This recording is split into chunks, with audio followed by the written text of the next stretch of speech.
How an old man lost his wen. Many years ago there lived a good old man who had a wen like a tennis ball growing out of his right cheek. This lump was a great disfigurement to the old man, and so annoyed him that for many years he spent all his time and money in trying to get rid of it. He tried everything he could think of.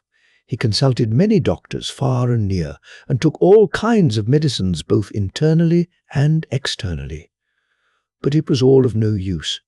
The lump only grew bigger and bigger till it was nearly as big as his face, and in despair he gave up all hopes of ever losing it, and resigned himself to the thought of having to carry the lump on his face all his life. One day the firewood gave out in his kitchen, so, as his wife wanted some at once, the old man took his axe and set out for the woods up among the hills, not very far from his home. It was a fine day in the early autumn, and the old man enjoyed the fresh air and was in no hurry to get home. So the whole afternoon passed quickly while he was chopping wood, and he had collected a goodly pile to take back to his wife. When the day began to draw to a close, he turned his face homewards. The old man had not gone far on his way down the mountain pass when the sky clouded and rain began to fall heavily. He looked about for some shelter, but there was not even a charcoal burner's hut near. At last he espied a large hole in the hollow trunk of a tree. The hole was near the ground, so he crept in easily, and sat down in hopes that he had only been overtaken by a mountain shower, and that the weather would soon clear. But much to the old man's disappointment, instead of clearing the rain, fell more and more heavily, and finally a heavy thunderstorm broke over the mountain. The thunder roared so terrifically, and the heavens seemed to be so ablaze with lightning, that the old man could hardly believe himself to be alive. He thought that he must die of fright. At last, however, the sky cleared, and the whole country was aglow in the rays of the setting sun. The old man's spirits revived when he looked out at the beautiful twilight, and he was about to step out from his strange hiding place in the hollow tree, when the sound of what seemed like the approaching steps of several people caught his ear. He at once thought that his friends had come to look for him, and he was delighted at the idea of having some jolly companions with whom to walk home. But on looking out from the tree, what was his amazement to see, not his friends, but hundreds of demons coming towards the spot. The more he looked, the greater was his astonishment. Some of these demons were as large as giants. Others had great big eyes out of all proportion to the rest of their bodies. Others again had absurdly long noses, and some had such big mouths that they seemed to open from ear to ear. All had horns growing on their foreheads. The old man was so surprised at what he saw that he lost his balance and fell out of the hollow tree.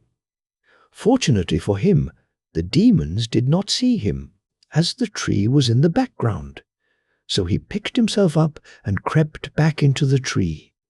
While he was sitting there and wondering impatiently when he would be able to get home, he heard the sounds of gay music, and then some of the demons began to sing. "What are these creatures doing?" said the old man to himself. "I will look out. It sounds very amusing." On peeping out, the old man saw that the demon chief himself was actually sitting with his back against the tree in which he had taken refuge, and all the other demons were sitting round, some drinking and some dancing. Food and wine was spread before them on the ground, and the demons were evidently having a great entertainment and enjoying themselves immensely. It made the old man laugh to see their strange antics. "How amusing this is," laughed the old man to himself. "I am now quite old, but I have never seen anything so strange in all my life." He was so interested and excited in watching all that the demons were doing that he forgot himself and stepped out of the tree and stood looking on. The demon chief was just taking a big cup of sake and watching one of the demons dancing. In a little while he said with a bored air, "Your dance is rather monotonous. I am tired of watching it. Isn't there anyone amongst you all who can dance better than this fellow?" Now the old man had been fond of dancing all his life, and was quite an expert in the art, and he knew that he could do much better than the demon. "Shall I go and dance before these demons and let them see what a human being can do? It may be dangerous, for if I don't please them, they may kill me," said the old fellow to himself. His fears, however, were soon overcome by his love of dancing. In a few minutes he could restrain himself no longer, and came out before the whole party of demons and began to dance at once. The old man, realizing that his life probably depended on whether he pleased these strange creatures or not, exerted his skill and wit to the utmost. The demons were at first very surprised to see a man so fearlessly taking part in their entertainment, and then their surprise soon gave place to admiration. "How strange!" exclaimed the Horn Chief. "I never saw such a skillful dancer before. He dances admirably." When the old man had finished his dance, the big demon said, "Thank you very much for your amusing dance. Now give us the pleasure of drinking a cup of wine with us."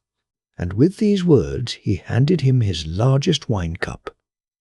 The old man thanked him very humbly. "I did not expect such kindness from your lordship. I fear I have only disturbed your pleasant party by my unskilful dancing." "No, no," answered the big demon. "You must come often and dance for us. Your skill has given us much pleasure." The old man thanked him again and promised to do so. "Then will you come again tomorrow, old man?" asked the demon. "Certainly, I will," answered the old man. "Then you must leave some pledge of your word with us," said the demon. "Whatever you like," said the old man. "Now what is the best thing he can leave with us as a pledge?" asked the demon, looking round. Then said one of the demon's attendants, kneeling behind the chief, "The token he leaves with us must be the most important thing to him in his possession. I see the old man has a wen on his right cheek. Now mortal men consider such a wen very fortunate. Let my lord take the lump from the old man's right cheek, and he will surely come tomorrow, if only to get that back." "You are very clever," said the demon chief, giving his horns an approving nod. Then he stretched out a hairy arm and claw-like hand, and took the great lump from the old man's right cheek. Strange to say, it came off as easily as a ripe plum from the tree at the demon's touch. And then the merry troop of demons suddenly vanished. The old man was lost in bewilderment by all that had happened. He hardly knew for some time where he was. When he came to understand what had happened to him, he was delighted to find that the lump on his face, which had for so many years disfigured him, had really been taken away without any pain to himself.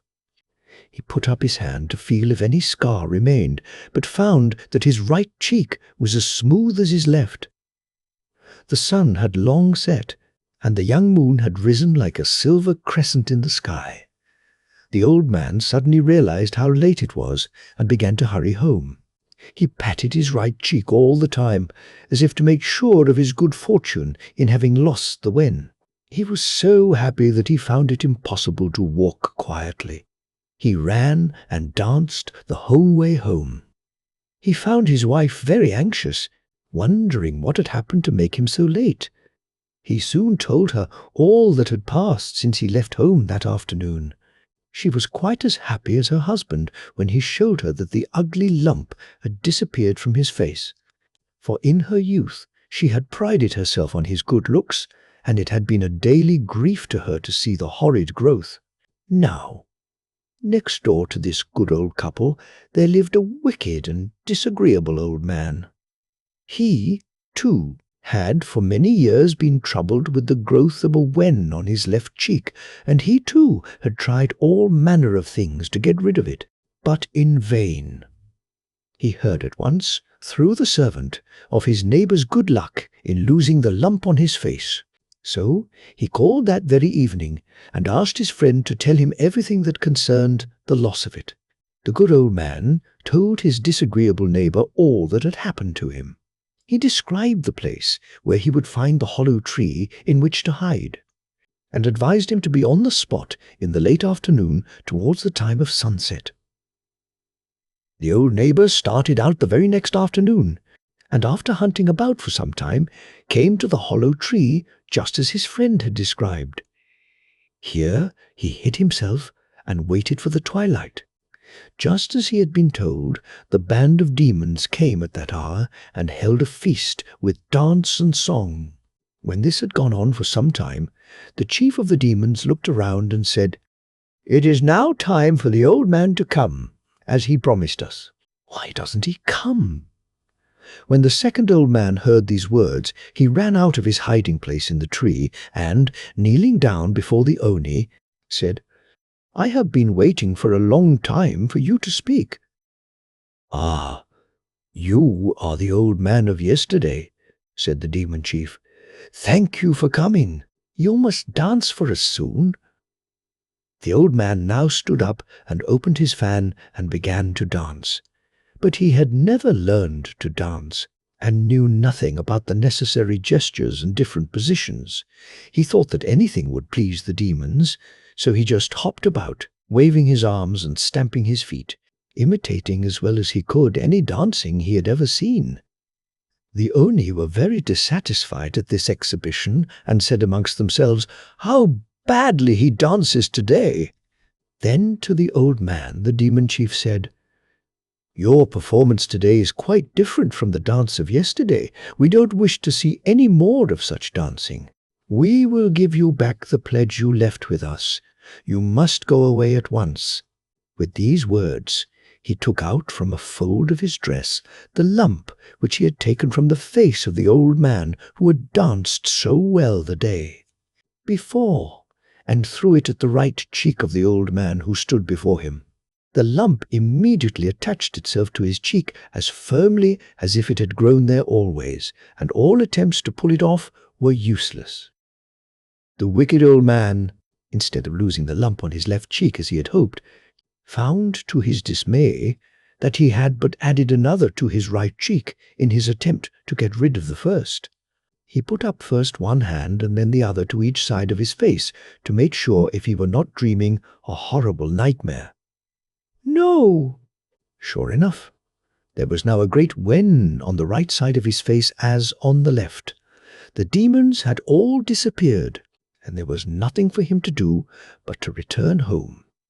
He was a pitiful sight, for his face, with the two large lumps, one on each side, looked just like a Japanese gourd. The Stones of 5 Colors and the Empress Jokwa. An old Chinese story long. Long ago, there lived a great Chinese empress who succeeded her brother, the Emperor Fuki. It was the age of giants, and the Empress Jokwa, for that was her name, was 25 feet high, nearly as tall as her brother. She was a wonderful woman and an able ruler. There is an interesting story of how she mended a part of the broken heavens and one of the terrestrial pillars which upheld the sky, both of which were damaged during a rebellion raised by one of King Fuki's subjects. The rebel's name was Kokai. He was 26 feet high. His body was entirely covered with hair, and his face was as black as iron. He was a wizard and a very terrible character indeed. When the Emperor Fuki died, Kokai was bitten with the ambition to be Emperor of China, but his plan failed, and Jokwa, the dead emperor's sister, mounted the throne. Kokai was so angry at being thwarted in his desire that he raised a revolt. His first act was to employ the water devil, who caused a great flood to rush over the country. This swamped the poor people out of their homes, and when the Empress Jokwa saw the plight of her subjects and knew it was Kokai's fault, she declared war against him. Now Jokwa, the empress, had two young warriors called Hako and Aiko, and the former she made general of the front forces. Hako was delighted that the empress's choice should fall on him, and he prepared himself for battle. He took up the longest lance he could find and mounted a red horse, and was just about to set out when he heard someone galloping hard behind him and shouting, "Hako! Stop!" The general of the front forces must be I. He looked back and saw Aiko, his comrade, riding on a white horse in the act of unsheathing a large sword to draw upon him. Hako's anger was kindled, and as he turned to face his rival he cried, "Insolent wretch! I have been appointed by the Empress to lead the front forces to battle. Do you dare to stop me?" "Yes," answered Aiko. "I ought to lead the army. It is you who should follow me." At this bold reply, Hako's anger burst from a spark into a flame. "Dare you answer me thus? Take that!"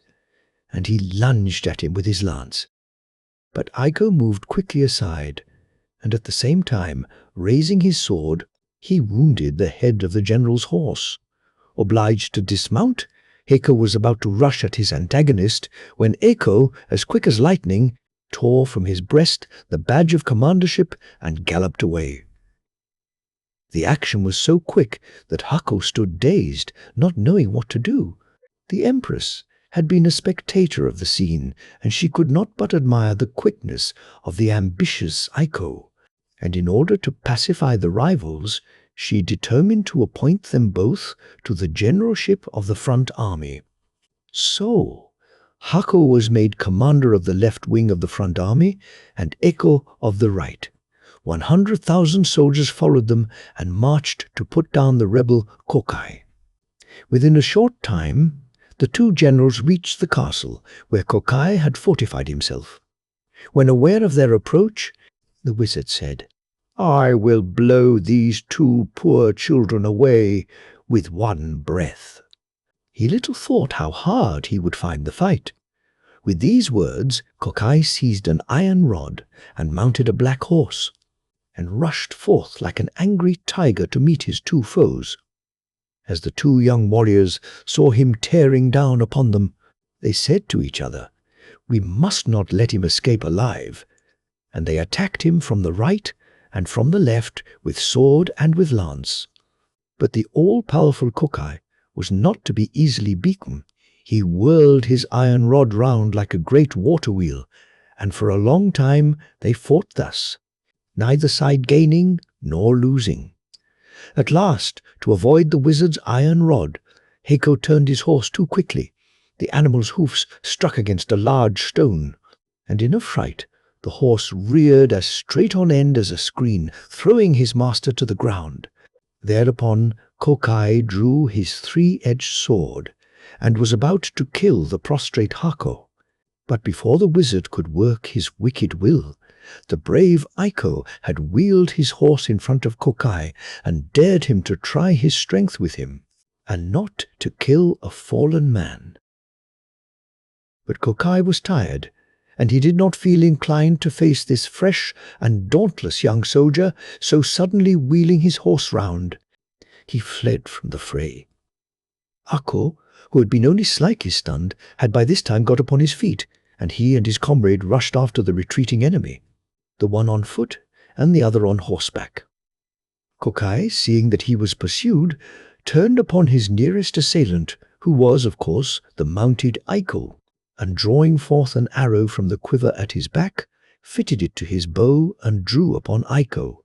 As quick as lightning, the wary Aiko avoided the shaft, which only touched his helmet strings and, glancing off, fell harmless against Hako's coat of armor. The wizard saw that both his enemies remained unscathed. He also knew that there was no time to pull a second arrow before they would be upon him, so to save himself he resorted to magic. He stretched forth his wand, and immediately a great flood arose, and Jokwa's army and her brave young generals were swept away like a falling of autumn leaves on a stream. Ako and Aiko found themselves struggling neck deep in water, and looking round they saw the ferocious Kokai making towards them through the water with his iron rod on high. They thought every moment that they would be cut down, but they bravely struck out to swim as far as they could from Kokai's reach. All of a sudden they found themselves in front of what seemed to be an island rising straight out of the water. They looked up, and there stood an old man with hair as white as snow, smiling at them. They cried to him to help them. The old man nodded his head and came down to the edge of the water. As soon as his feet touched the flood, it divided, and a good road appeared, to the amazement of the drowning men, who now found themselves safe. Kokai had by this time reached the island, which had risen as if by a miracle out of the water, and seeing his enemies thus saved, he was furious. He rushed through the water upon the old man, and it seemed as if he would surely be killed. But the old man appeared not in the least dismayed, and calmly awaited the wizard's onslaught. As Kokai drew near, the old man laughed aloud merrily, and turning into a large and beautiful white crane, flapped his wings and flew upwards into the heavens. When Hako and Aiko saw this, they knew that their deliverer was no mere human being, was perhaps a god in disguise, and they hoped later on to find out who the venerable old man was. In the meantime they had retreated, and it being now the close of day, for the sun was setting, both Kokai and the young warriors gave up the idea of fighting more that day. That night, Hako and Aiko decided that it was useless to fight against the wizard Kokai, for he had supernatural powers while they were only human. So they presented themselves before the Empress Jokwa. After a long consultation, the Empress decided to ask the Fire King Shikuyu to help her against the rebel wizard and to lead her army against him. Now Shikuyu, the Fire King, lived at the South Pole. It was the only safe place for him to be in, for he burnt up everything around him anywhere else. But it was impossible to burn up ice and snow. To look at, he was a giant and stood 30 feet high. His face was just like marble, and his hair and beard long and as white as snow. His strength was stupendous, and he was master of all fire, just as Kokai was of water. Surely, thought the Empress, Shikuyu can conquer Kokai. So she sent Aiko to the South Pole to beg Shikuyu to take the war against Kokai into his own hands and conquer him once for all. The Fire King, on hearing the Empress's request, smiled and said, "That is an easy matter, to be sure. It was none other than I who came to your rescue when you and your companion were drowning in the flood raised by Kokai." Aiko was surprised at learning this. He thanked the Fire King for coming to the rescue in their dire need, and then besought him to return with him and lead the war and defeat the wicked Kokai. Shikuyu did as he was asked, and returned with Iko to the Empress. She welcomed the Fire King cordially, and at once told him why she had sent for him, to ask him to be the generalissimo of her army. His reply was very reassuring. "Do not have any anxiety. I will certainly kill Kokai." Shikuyu then placed himself at the head of 30,000 soldiers, and with Hako and Aiko showing him the way, marched to the enemy's castle. The Fire King knew the secret of Kokai's power, and he now told all the soldiers to gather a certain kind of shrub. This they burned in large quantities, and each soldier was then ordered to fill a bag full of the ashes thus obtained. Kokai, on the other hand, in his own conceit, thought that Shikuyu was of inferior power to himself, and he murmured angrily, "Even though you are the Fire King, I can soon extinguish you." Then he repeated an incantation, and the water floods rose and welled as high as mountains. Shikuyu, not in the least frightened, ordered his soldiers to scatter the ashes which he had caused them to make.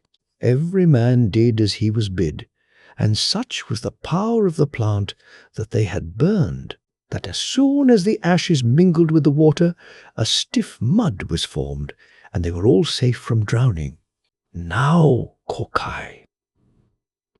The wizard was dismayed when he saw that the Fire King was superior in wisdom to himself, and his anger was so great that he rushed headlong towards the enemy. Aiko rode to meet him, and the two fought together for some time. They were well matched in a hand-to-hand combat. Hako, who was carefully watching the fray, saw that Eiko began to tire, and fearing that his companion would be killed, he took his place. But Kokai had tired as well, and feeling himself unable to hold out against Hako, he said artfully, "You are too magnanimous, thus to fight for your friend and run the risk of being killed. I will not hurt such a good man." And he pretended to retreat, turning away the head of his horse.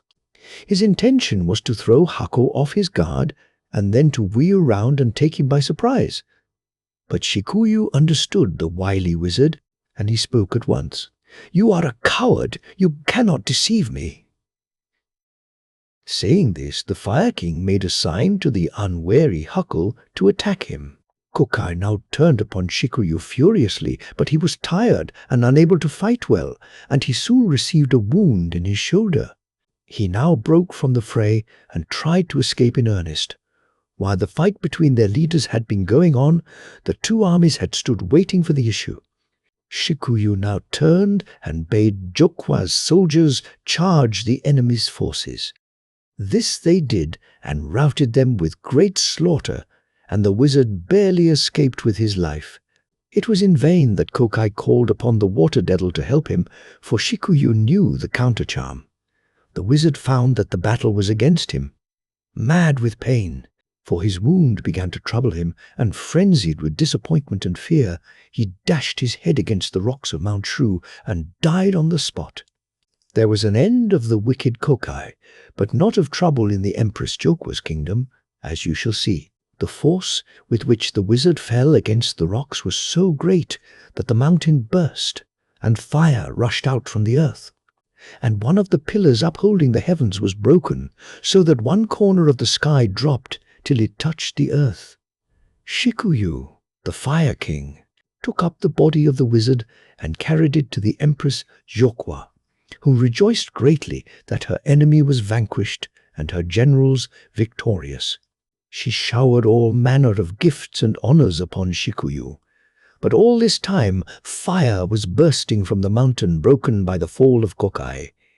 Whole villages were destroyed, rice fields burnt up, riverbeds filled with the burning lava, and the homeless people were in great distress. So the Empress left the capital as soon as she had rewarded the victor Shikuyu and journeyed with all speed to the scene of disaster.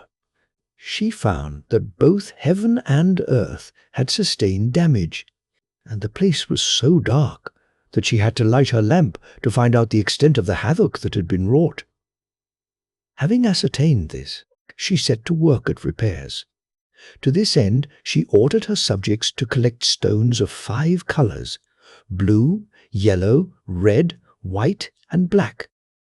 When she had obtained these, she boiled them with a kind of porcelain in a large cauldron, and the mixture became a beautiful paste, and with this she knew that she could mend the sky.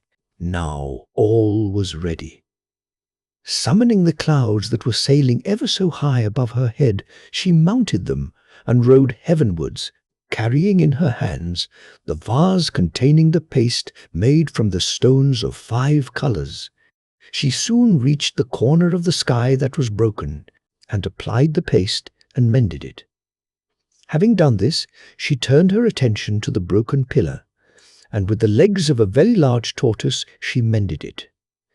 When this was finished, she mounted the clouds and descended to the earth, hoping to find that all was now right. But to her dismay, she found that it was still quite dark. Neither the sun shone by day nor the moon by night. Greatly perplexed, she at last called a meeting of all the wise men of the kingdom, and asked their advice as to what she should do in this dilemma. two of the wisest said, "The roads of heaven have been damaged by the late accident, and the sun and moon have been obliged to stay at home. Neither the sun could make his daily journey, nor the moon her nightly one, because of the bad roads. The sun and moon do not yet know that your majesty has mended all that was damaged. So we will go and inform them that since you have repaired them, the roads are safe." The empress approved of what the wise men suggested, and ordered them to set out on their mission. But this was not easy, for the palace of the sun and moon was many hundreds of thousands of miles distant into the east. If they travelled on foot, they might never reach the place. They would die of old age on the road. But Jokwa had recourse to magic. She gave her two ambassadors wonderful chariots which could whirl through the air by magic power 1,000 miles per minute. They set out in good spirits, riding above the clouds, and after many days they reached the country where the sun and the moon were living happily together. The two ambassadors were granted an interview with their Majesties of Light and asked them why they had for so many days secluded themselves from the universe. Did they not know that by doing so they plunged the world and all its people into uttermost darkness both day and night? Replied the sun and the moon. Surely you know that Mao Shu has suddenly burst forth with fire, and the roads of heaven have been greatly damaged? I, the sun, found it impossible to make my daily journey along such rough roads, and certainly the moon could not issue forth at night. So we both retired into private life for a time. Then the two wise men bowed themselves to the ground and said, "Our Empress Jokwa has already repaired the roads with the wonderful stones of 5 colors. So we beg to assure your majesties that the roads are just as they were before the eruption took place." But the sun and the moon still hesitated, saying that they had heard that one of the pillars of heaven had been broken as well, and they feared that, even if the roads had been remade, it would still be dangerous for them to sally forth on their usual journeys. "You need have no anxiety about the broken pillar," said the two ambassadors. "Our empress restored it with the legs of a great tortoise, and it is as firm as ever it was." Then the sun and moon appeared, satisfied, and they both set out to try the roads. They found that what the empress's deputies had told them was correct. After the examination of the heavenly roads, the sun and moon again gave light to the earth. All the people rejoiced greatly, and peace and prosperity were secured in China for a long time under the reign of the wise Empress Jokwa. The end.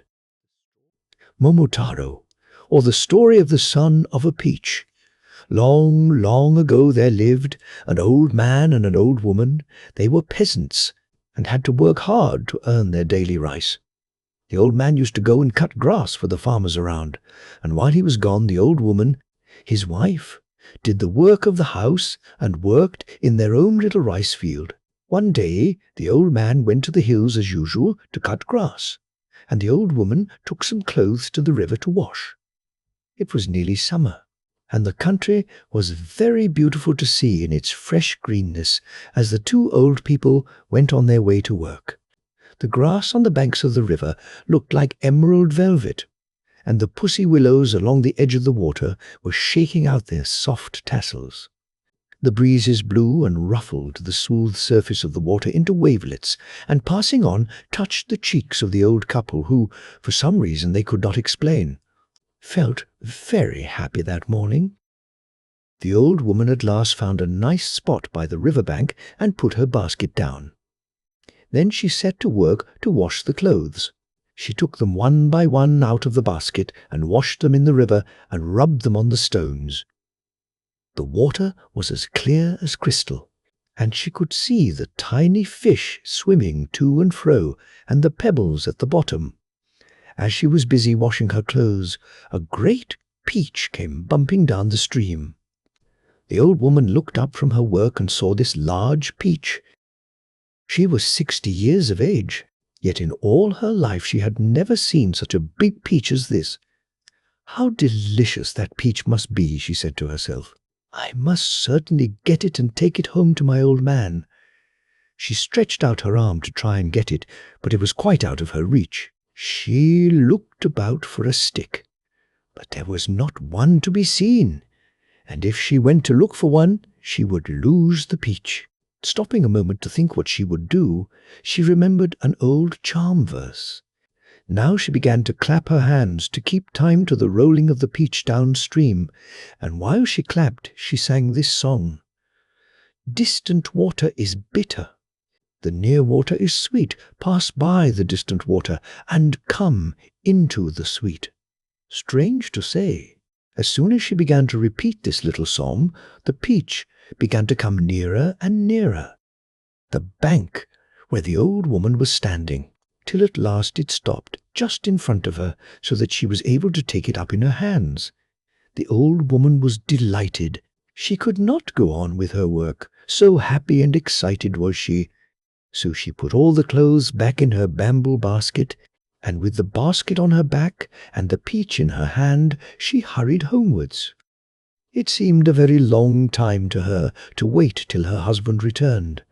The old man at last came back as the sun was setting, with a big bundle of grass on his back, so big that he was almost hidden and she could hardly see him. He seemed very tired and used the scythe for a walking stick, leaning on it as he walked along. As soon as the old woman saw him, she called out, "Oh, Fee-san! Old man, I have been waiting for you to come home for such a long time today." "What is the matter? Why are you so impatient?" asked the old man, wondering at her unusual eagerness.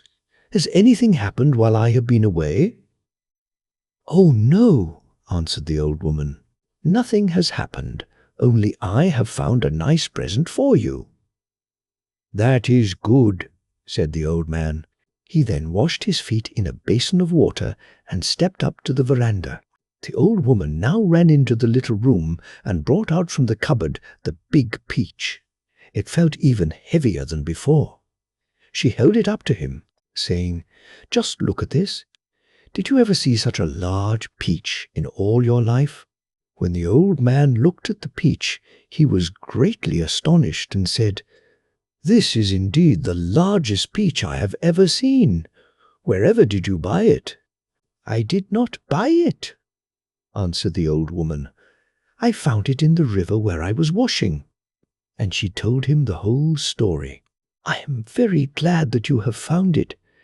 Let us eat it now, for I am hungry," said the Ofi-san. He brought out the kitchen knife, and, placing the peach on a board, was about to cut it, when, wonderful to tell, the peach split in two of itself, and a clear voice said, "Wait a bit, old man," and out stepped a beautiful little child. The old man and his wife were both so astonished at what they saw that they fell to the ground. The child spoke again. "Don't be afraid. I am no demon or fairy. I will tell you the truth. Heaven has had compassion on you. Every day and every night you have lamented that you had no child. Your cry has been heard, and I am sent to be the son of your old age." On hearing this, the old man and his wife were very happy. They had cried night and day for sorrow at having no child to help them in their lonely old age, and now that their prayer was answered, they were so lost with joy that they did not know where to put their hands or their feet. First the old man took the child up in his arms, and then the old woman did the same, and they named him Momotaro, or Son of a Peach, because he had come out of a peach. The years passed quickly by, and the child grew to be 15 years of age. He was taller and far stronger than any other boys of his own age. He had a handsome face and a heart full of courage, and he was very wise for his years. The old couple's pleasure was very great when they looked at him, for he was just what they thought a hero ought to be like. One day, Momotaro came to his foster father and said solemnly, "Father, By a strange chance we have become father and son. Your goodness to me has been higher than the mountain grasses, which it was your daily work to cut, and deeper than the river where my mother washes the clothes. I do not know how to thank you enough." "Why?" answered the old man. "It is a matter of course that a father should bring up his son. When you are older, it will be your turn to take care of us. So after all, there will be no profit or loss between us. All will be equal. Indeed, I am rather surprised that you should thank me in this way." And the old man looked bothered. "I hope you will be patient with me," said Momotaro. "But before I begin to pay back your goodness to me, I have a request to make, which I hope you will grant me above everything else. I will let you do whatever you wish, for you are quite different to all other boys. Then let me go away at once. What do you say? Do you wish to leave your old father and mother and go away from your old home? I will surely come back again if you let me go now. Where are you going?" "You must think it strange that I want to go away," said Momotaro, "because I have not yet told you my reason. Far away from here to the northeast of Japan, there is an island in the sea. This island is the stronghold of a band of devils. I have often heard how they invade this land, kill and rob the people, and carry off all they can find. They are not only very wicked, but they are disloyal to our emperor and disobey his laws. They are also cannibals, for they kill and eat some of the poor people who are so unfortunate as to fall into their hands. These devils are very hateful beings. I must go and conquer them, and bring back all the plunder of which they have robbed this land. It is for this reason that I want to go away for a short time." The old man was much surprised at hearing all this from a mere boy of 15. He thought it best to let the boy go. He was strong and fearless, and besides all this, the old man knew he was no common child, for he had been sent to them as a gift from heaven, and he felt quite sure that the devils would be powerless to harm him. "All you say is very interesting, Momotaro," said the old man. "I will not hinder you in your determination. You may go if you wish. Go to the island as soon as ever you like, and destroy the demons and bring peace to the land." "Thank you for all your kindness," said Momotaro, who began to get ready to go that very day. He was full of courage and did not know what fear was. The old man and woman at once set to work to pound rice in the kitchen mortar to make cakes for Momotaro to take with him on his journey. At last the cakes were made, and Momotaro was ready to start on his long journey. Parting is always sad. So it was now. The eyes of the two old people were filled with tears, and their voices trembled as they said, "Go with all care and speed. We expect you back victorious." Momotaro was very sorry to leave his old parents, though he knew he was coming back as soon as he could, for he thought of how lonely they would be while he was away. But he said, "Goodbye," quite bravely. "I am going now. Take good care of yourselves while I am away. Goodbye." And he stepped quickly out of the house. In silence, the eyes of Momotaro and his parents met in farewell. Momotaro now hurried on his way till it was midday. He began to feel hungry, so he opened his bag and took out one of the rice cakes and sat down under a tree by the side of the road to eat it. While he was thus having his lunch, a dog, almost as large as a coat, came running out from the high grass. He made straight for Momotaro, and showing his teeth, said in a fierce way, "You are a rude man to pass my field without asking permission first. If you leave me all the cakes you have in your bag, you may go. Otherwise, I will bite you till I kill you." Momotaro only laughed scornfully. "What is that you are saying? Do you know who I am? I am Momotaro, and I am on my way to subdue the devils in their island stronghold in the northeast of Japan. If you try to stop me on my way there, I will cut you in two from the head downwards." The dog's manner at once changed. His tail dropped between his legs, and coming near he bowed so low that his forehead touched the ground. "What do I hear? The name of Momotaro? Are you indeed Momotaro? I have often heard of your great strength. Not knowing who you were, I have behaved in a very stupid way. Will you please pardon my rudeness? Are you indeed on your way to invade the island of devils?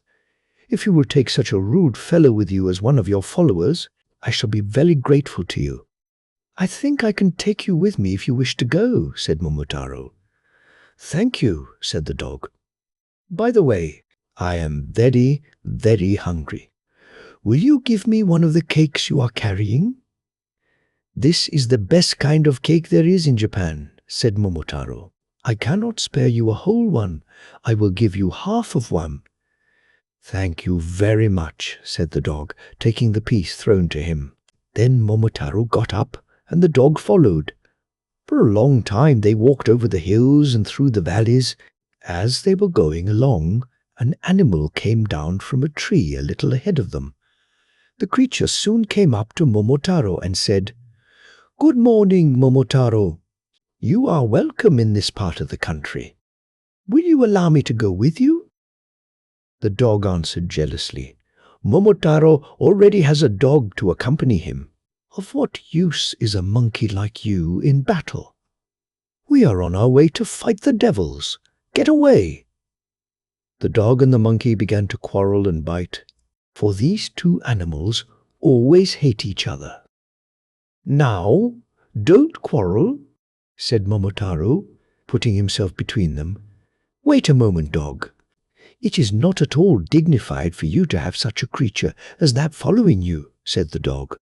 "What do you know about it?" asked Momotaro, and pushing aside the dog he spoke to the monkey. "Who are you?" "I am a monkey, living in these hills," replied the monkey. "I heard of your expedition to the island of devils, and I have come to go with you. Nothing will please me more than to follow you. Do you really wish to go to the island of devils and fight with me?" "Yes, sir," replied the monkey. "I admire your courage," said Momotaro. "Here is a piece of one of my fine rice cakes. Come along." So the monkey joined Momotaro.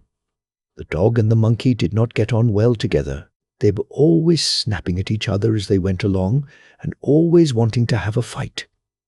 This made Momotaro very cross, and at last he sent the dog on ahead with a flag and put the monkey behind with a sword, and he placed himself between them with a war fan, which is made of iron. By and by they came to a large field. Here a bird flew down and alighted on the ground just in front of the little party. It was the most beautiful bird Momotaro had ever seen. On its body were 5 different robes of feathers, and its head was covered with a scarlet cap. The dog at once ran at the bird and tried to seize and kill it. But the bird struck out its spurs and flew at the dog's tail, and the fight went hard with both. Momotaro, as he looked on, could not help admiring the bird. It showed so much spirit in the fight. It would certainly make a good fighter. Momotaro went up to the 2 combatants, and holding the dog back, said to the bird, "You rascal, you are hindering my journey. Surrender at once, and I will take you with me. If you don't, I will set this dog to bite your head off." Then the bird surrendered at once, and begged to be taken into Momotaro's company. "I do not know what excuse to offer for quarreling with the dog, your servant, but I did not see you. I am a miserable bird called a pheasant. It is very generous of you to pardon my rudeness and to take me with you. Please allow me to follow you behind the dog and the monkey." "I congratulate you on surrendering so soon," said Momotaro, smiling. "Come and join us in our raid on the devils." "Are you going to take this bird with you also?" asked the dog, interrupting. Why do you ask such an unnecessary question? Didn't you hear what I said? I take the bird with me because I wish to." "Humph," said the dog. Then Momotaro stood and gave this order. "Now all of you must listen to me. The first thing necessary in an army is harmony. It is a wise saying which says that advantage on earth is better than advantage in heaven. Union amongst ourselves is better than any earthly gain. When we are not at peace amongst ourselves, it is no easy thing to subdue an enemy. From now, you three, the dog, the monkey, and the pheasant, must be friends with one mind. The one who first begins a quarrel will be discharged on the spot." All the three promised not to quarrel. The pheasant was now made a member of Momotaro's suite and received half a cake. Momotaro's influence was so great that the three became good friends and hurried onward with him as their leader. Hurrying on day after day, they at last came out upon the shore of the northeastern sea. There was nothing to be seen as far as the horizon, not a sign of any island. All that broke the stillness was the rolling of the waves upon the shore. Now, the dog and the monkey and the pheasant had come very bravely all the way through the long valleys and over the hills, but they had never seen the sea before, and for the first time since they set out, they were bewildered and gazed at each other in silence. How were they to cross the water and get to the island of devils? Momotaro soon saw that they were daunted by the sight of the sea, and to try them he spoke loudly and roughly. "Why do you hesitate? Are you afraid of the sea? Oh, what cowards you are! It is impossible to take such weak creatures as you with me to fight the demons. It will be far better for me to go alone. I discharge you all at once."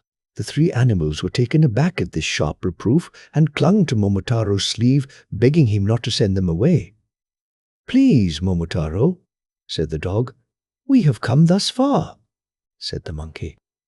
"It is inhuman to leave us here," said the pheasant. "We are not at all afraid of the sea," said the monkey again. "Please do take us with you," said the pheasant.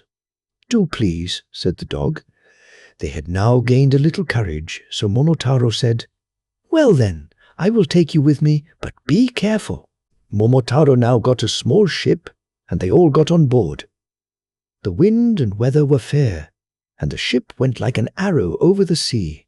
It was the first time they had ever been on the water, and so at first the dog, the monkey, and the pheasant were frightened at the waves and the rolling of the vessel. But by degrees they grew accustomed to the water and were quite happy again. Every day they paced the deck of their little ship, eagerly looking out for the demon's island. When they grew tired of this, they told each other stories of all their exploits, of which they were proud, and then played games together. And Momotaro found much to amuse him in listening to the three animals and watching their antics, and in this way he forgot that the way was long and that he was tired of the voyage and of doing nothing. He longed to be at work, killing the monsters who had done so much harm in his country. As the wind blew in their favor and they met no storms, the ship made a quick voyage, and one day, when the sun was shining brightly, a sight of land rewarded the four watchers at the bow. Momotaro knew at once that what they saw was the devil's stronghold. On the top of the precipitous shore, looking out to sea, was a large castle. Now that his enterprise was close at hand, he was deep in thought, with his head leaning on his hands, wondering how he should begin the attack. His three followers watched him, waiting for orders. At last he called to the pheasant. "It is a great advantage for us to have you with us," said Momotaro to the bird, "for you have good wings. Fly at once to the castle and engage the demons to fight. We will follow you." The pheasant at once obeyed. He flew off from the ship, beating the air gladly with his wings. The bird soon reached the island and took up his position on the roof in the middle of the castle, calling out loudly, "All you devils, listen to me! The great Japanese general Momotaro has come to fight you and to take your stronghold from you. If you wish to save your lives, surrender at once. And in token of your submission, you must break off the horns that grow on your forehead. If you do not surrender at once, but make up your mind to fight, we, the pheasant, the dog, and the monkey, will kill you all by biting and tearing you to death." The horned demons, looking up and only seeing a pheasant, laughed and said, "A wild pheasant indeed! It is ridiculous to hear such words from a mean thing like you. Wait till you get a blow from one of our iron bars." Very angry indeed were the devils. They shook their horns and their shocks of red hair fiercely, and rushed to put on tiger-skin trousers to make themselves look more terrible. They then brought out great iron bars, and ran to where the pheasant perched over their heads, and tried to knock him down. The pheasant flew to one side to escape the blow, and then attacked the head of first one, and then another demon. He flew round and round them, beating the air with his wings so fiercely and ceaselessly that the devils began to wonder whether they had to fight one or many more birds. In the meantime, Momotaro had brought his ship to land. As they had approached, he saw that the shore was like a precipice, and that the large castle was surrounded by high walls and large iron gates, and was strongly fortified. Momotaro landed, and with the hope of finding some way of entrance, walked up the path towards the top, followed by the monkey and the dog. They soon came upon two beautiful damsels washing clothes in a stream. Momotaro saw that the clothes were blood-stained, and that as the two maidens washed, the tears were falling fast down their cheeks. He stopped and spoke to them. "Who are you? And why do you weep?" "We are captives of the Demon King. We were carried away from our homes to this island, and though we are the daughters of daimyos lords, we are obliged to be his servants, and one day he will kill us. And the maidens held up the blood-stained clothes and eat us, and there is no one to help us." And their tears burst out afresh at this horrible thought. "I will rescue you," said Momotaro. "Do not weep any more, only show me how I may get into the castle." Then the two ladies led the way, and showed Momotaro a little back door in the lowest part of the castle wall, so small that Momotaro could hardly crawl in. The pheasant, who was all this time fighting hard, saw Momotaro and his little band rush in at the back. Momotaro's onslaught was so furious that the devils could not stand against him. At first their foe had been a single bird, the pheasant. But now that Momotaro and the dog and the monkey had arrived, they were bewildered, for the four enemies fought like 100, so strong were they. Some of the devils fell off the parapet of the castle and were dashed to pieces on the rocks beneath. Others fell into the sea and were drowned. Many were beaten to death by the three animals. The chief of the devils at last was the only one left. He made up his mind to surrender, for he knew that his enemy was stronger than mortal man. He came up humbly to Momotaro and threw down his iron bar, and kneeling down at the victor's feet, he broke off the horns on his head in token of submission, for they were the sign of his strength and power. "I am afraid of you," he said meekly. "I cannot stand against you. I will give you all the treasure hidden in this castle if you will spare my life." Momotaro laughed. "It is not like you, big devil, to beg for mercy, is it? I cannot spare your wicked life, however much you beg, for you have killed and tortured many people and robbed our country for many years." Then Momotaro tied the devil chief up and gave him into the monkey's charge. Having done this, he went into all the rooms of the castle and set the prisoners free, and gathered together all the treasure he found. The dog and the pheasant carried home the plunder, and thus Momotaro returned triumphantly to his home, taking with him the devil chief as a captive. The two poor damsels, daughters of daimyos, and others whom the wicked demon had carried off to be his slaves, were taken safely to their own homes and delivered to their parents. The whole country made a hero of Momotaro on his triumphant return, and rejoiced that the country was now freed from the robber devils who had been a terror of the land for a long time. The old couple's joy was greater than ever, and the treasure Momotaro had brought home with him enabled them to live in peace and plenty to the end of their days. My Lord Bag of Rice. Long, long ago there lived, in Japan, a brave warrior known to all as Tawara Toda, or my Lord Bag of Rice. His true name was Fujiwara Hidesato, and there is a very interesting story of how he came to change his name. One day he sallied forth in search of adventures, for he had the nature of a warrior and could not bear to be idle. So he buckled on his two swords, took his huge bow, much taller than himself, in his hand, and slinging his quiver on his back, started out. He had not gone far when he came to the bridge of Seta, no Karashi, spanning one end of the beautiful Lake Biwa. No sooner had he set foot on the bridge than he saw lying right across his path a huge serpent dragon. Its body was so big that it looked like the trunk of a large pine tree, and it took up the whole width of the bridge. One of its huge claws rested on the parapet of one side of the bridge, while its tail lay right against the other. The monster seemed to be asleep, and as it breathed, fire and smoke came out of its nostrils. At first, Hidesato could not help feeling alarmed at the sight of this horrible reptile lying in his path, for he must either turn back or walk right over its body. He was a brave man, however, and putting aside all fear, went forward dauntlessly. Crunch, crunch! He stepped now on the dragon's body, now between its coils, and without even one glance backward, he went on his way. He had only gone a few steps when he heard someone calling him from behind. On turning back, he was much surprised to see that the monster dragon had entirely disappeared, and in its place was a strange-looking man who was bowing most ceremoniously to the ground.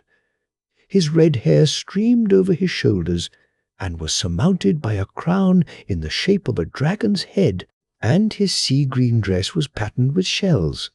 Hidesato knew at once that this was no ordinary mortal, and he wondered much at the strange occurrence. Where had the dragon gone in such a short space of time? Or had it transformed itself into this man? And what did the whole thing mean? While these thoughts passed through his mind, he had come up to the man on the bridge and now addressed him. "Was it you that called me just now?"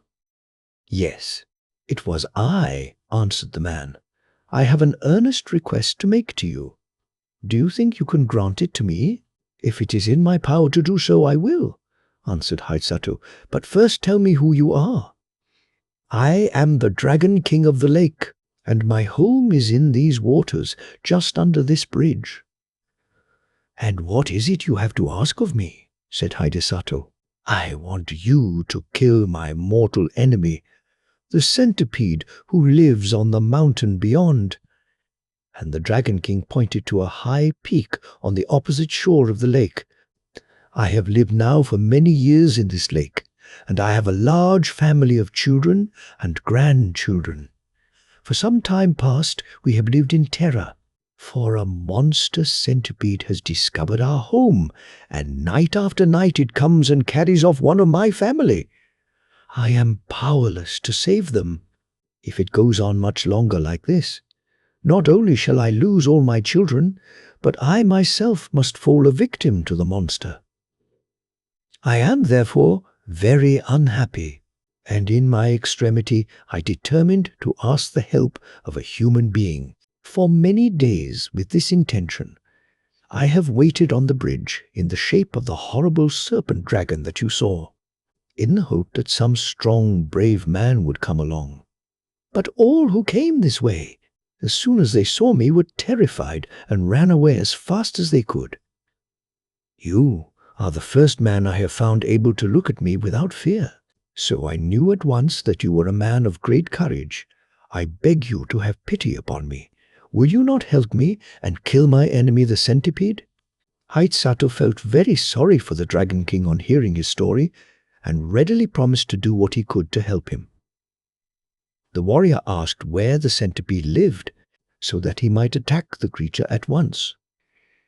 The Dragon King replied that its home was on the mountain, Mikami, but that, as it came every night at a certain hour to the palace of the lake, it would be better to wait till then. So Haidsato was conducted to the palace of the Dragon King under the bridge.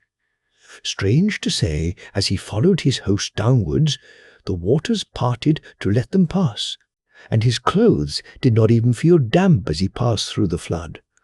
Never had Haidsato seen anything so beautiful as this palace built of white marble beneath the lake.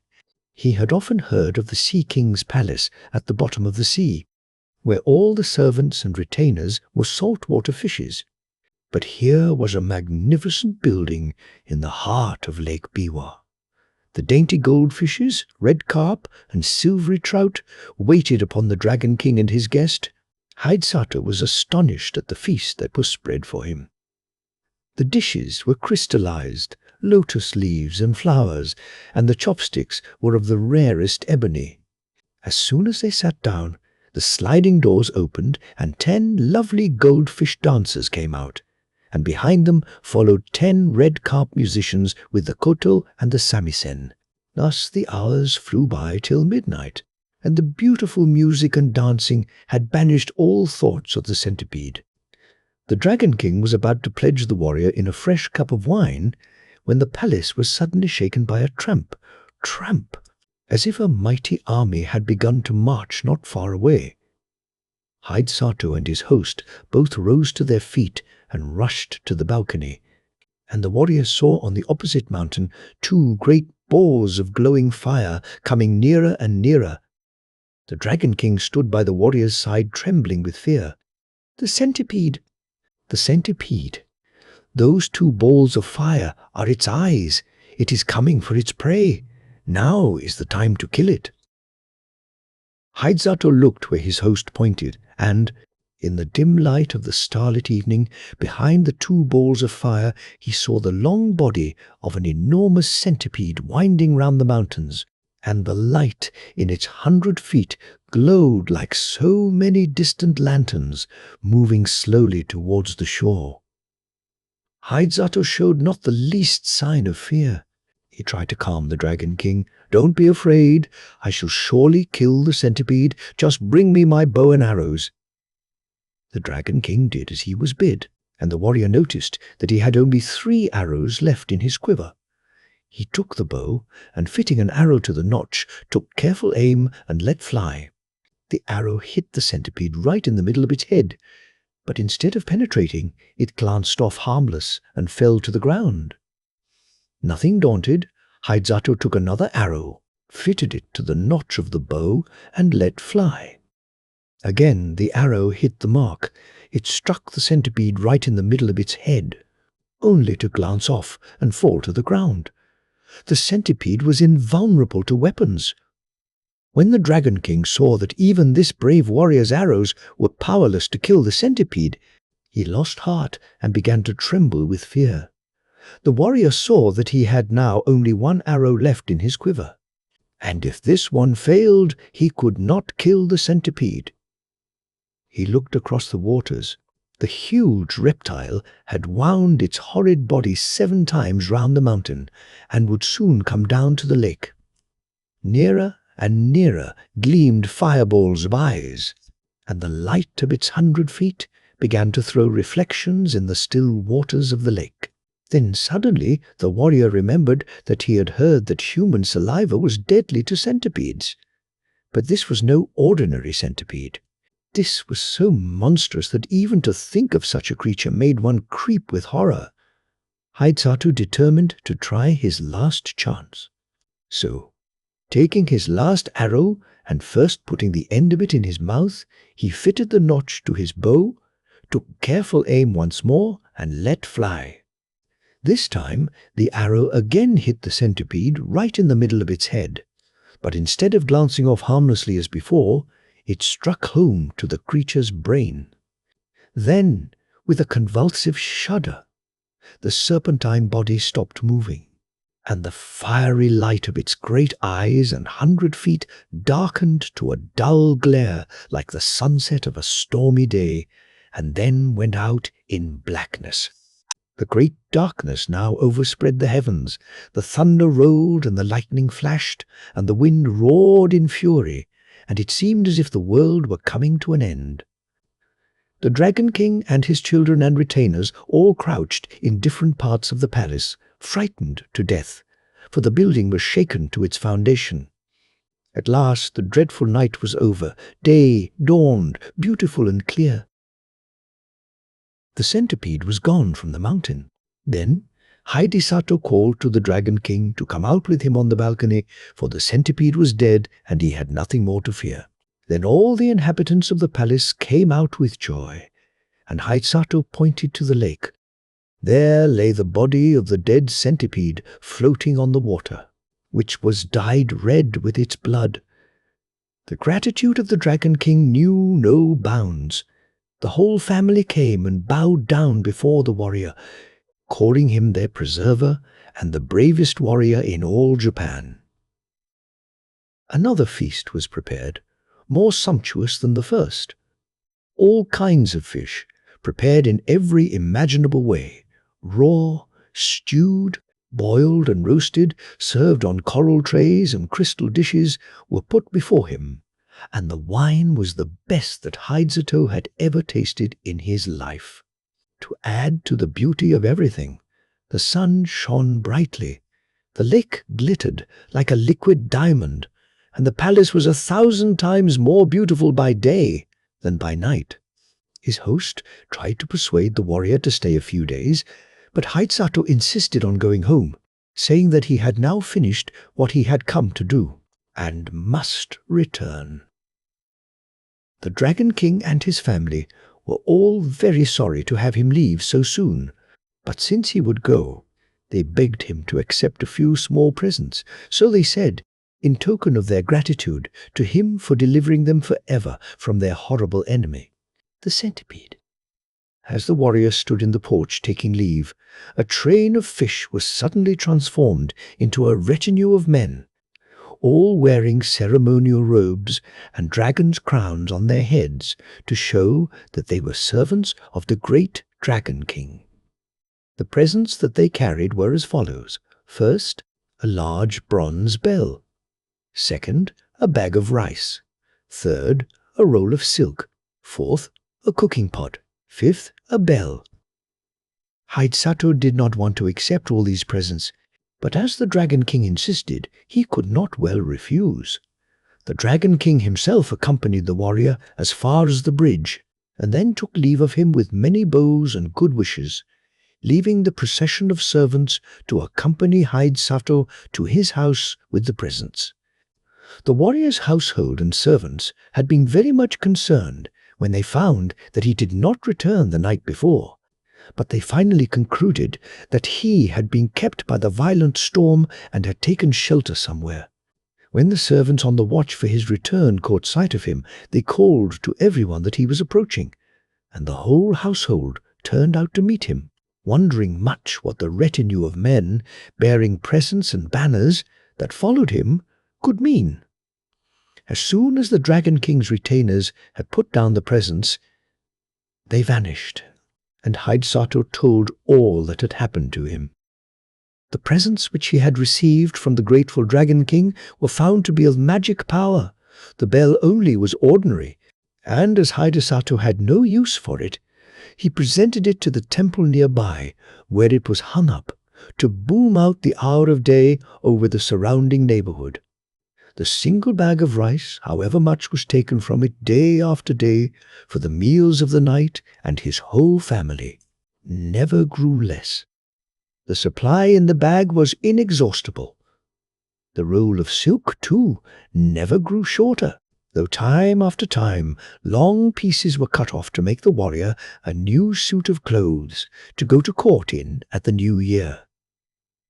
The cooking pot was wonderful, too. No matter what was put into it, it cooked deliciously whatever was wanted without any firing. Truly a very economical saucepan. The fame of Hidesato's fortune spread far and wide, and as there was no need for him to spend money on rice or silk or firing, he became very rich and prosperous, and was henceforth known as my Lord Bag of Rice. The Adventures of Kintaro, the Golden Boy. Long, long ago, there lived in Kyoto a brave soldier named Kintoki. Now he fell in love with a beautiful lady and married her. Not long after this, through the malice of some of his friends, he fell into disgrace at court and was dismissed. This misfortune so preyed upon his mind that he did not long survive his dismissal. He died, leaving behind him his beautiful young wife to face the world alone. Fearing her husband's enemies, she fled to the Ashigara Mountains as soon as her husband was dead, and there in the lonely forests where no one ever came except woodcutters, a little boy was born to her. She called him Kintaro, or the Golden Boy. Now the remarkable thing about this child was his great strength, and as he grew older, he grew stronger and stronger, so that by the time he was 8 years of age, he was able to cut down trees as quickly as the woodcutters. Then his mother gave him a large axe, and he used to go out in the forest and help the woodcutters, who called him Wonder Child, and his mother the Old Nurse of the Mountains, for they did not know her high rank. Another favorite pastime of Kintaro's was to smash up rocks and stones. You can imagine how strong he was. Quite unlike other boys, Kintaro grew up all alone in the mountain wilds, and as he had no companions, he made friends with all the animals and learned to understand them and to speak their strange talk. By degrees they all grew quite tame and looked upon Kintaro as their master, and he used them as his servants and messengers. But his special retainers were the bear, the deer, the monkey, and the hare.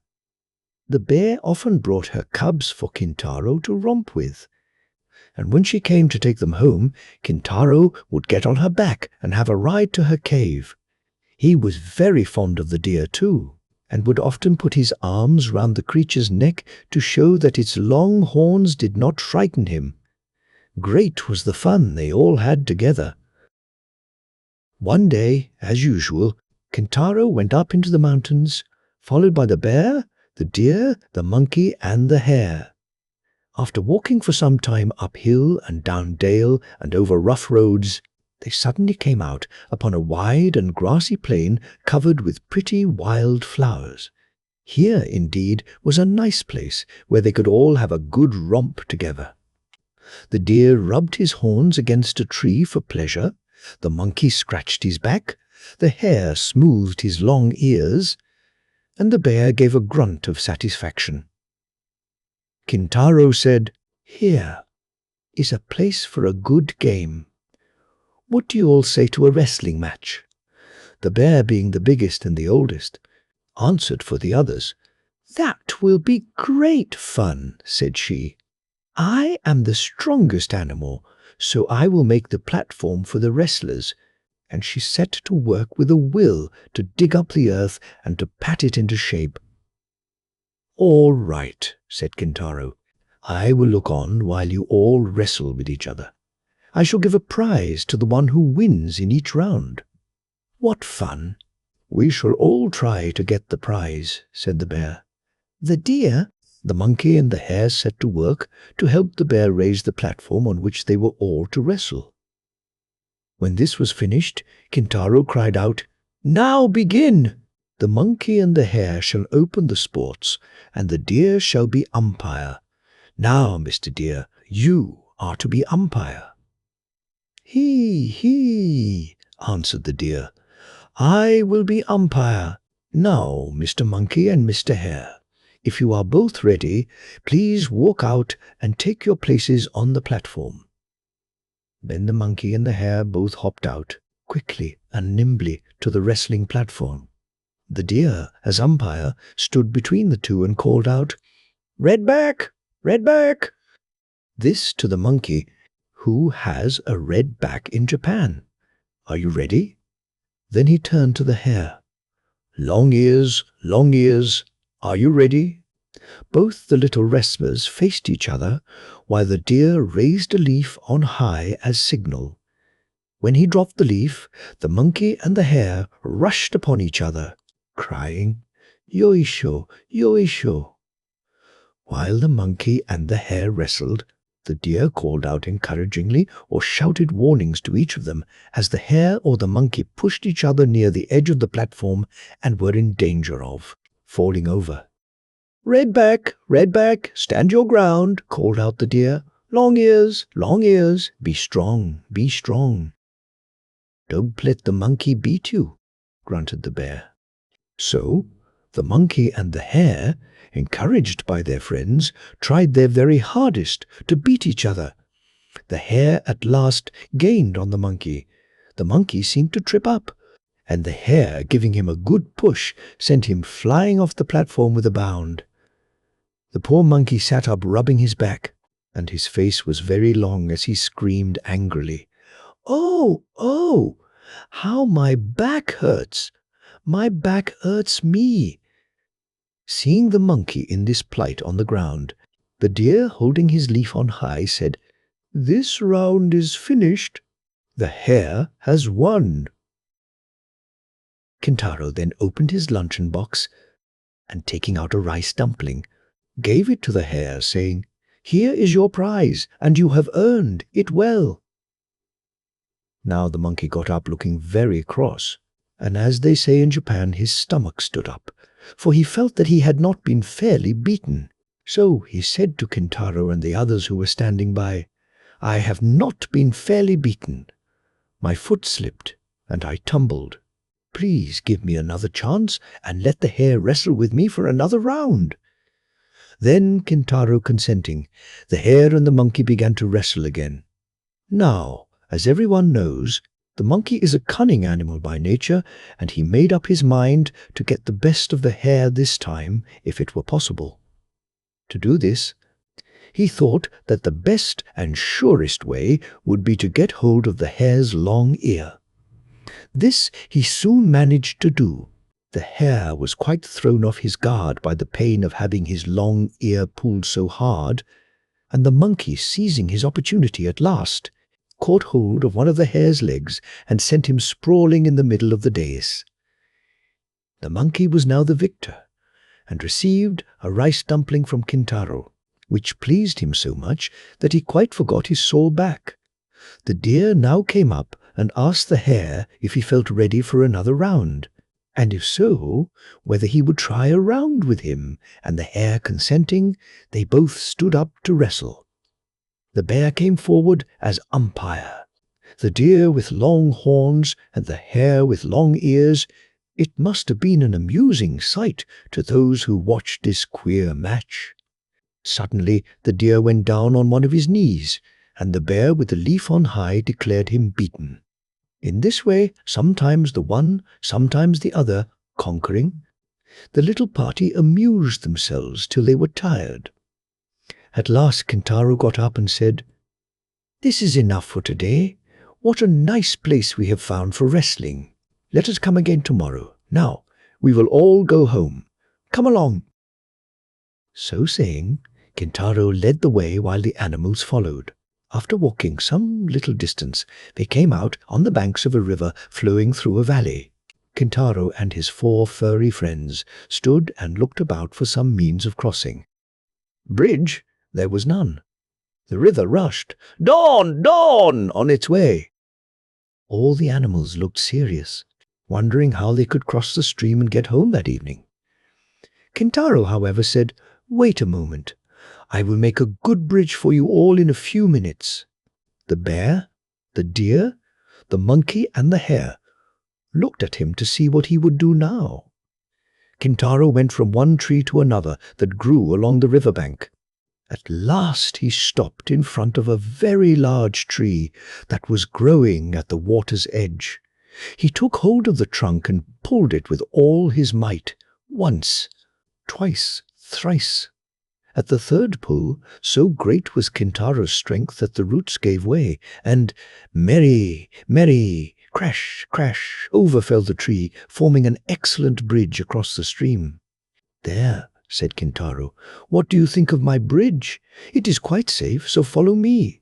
And he stepped across first. The four animals followed.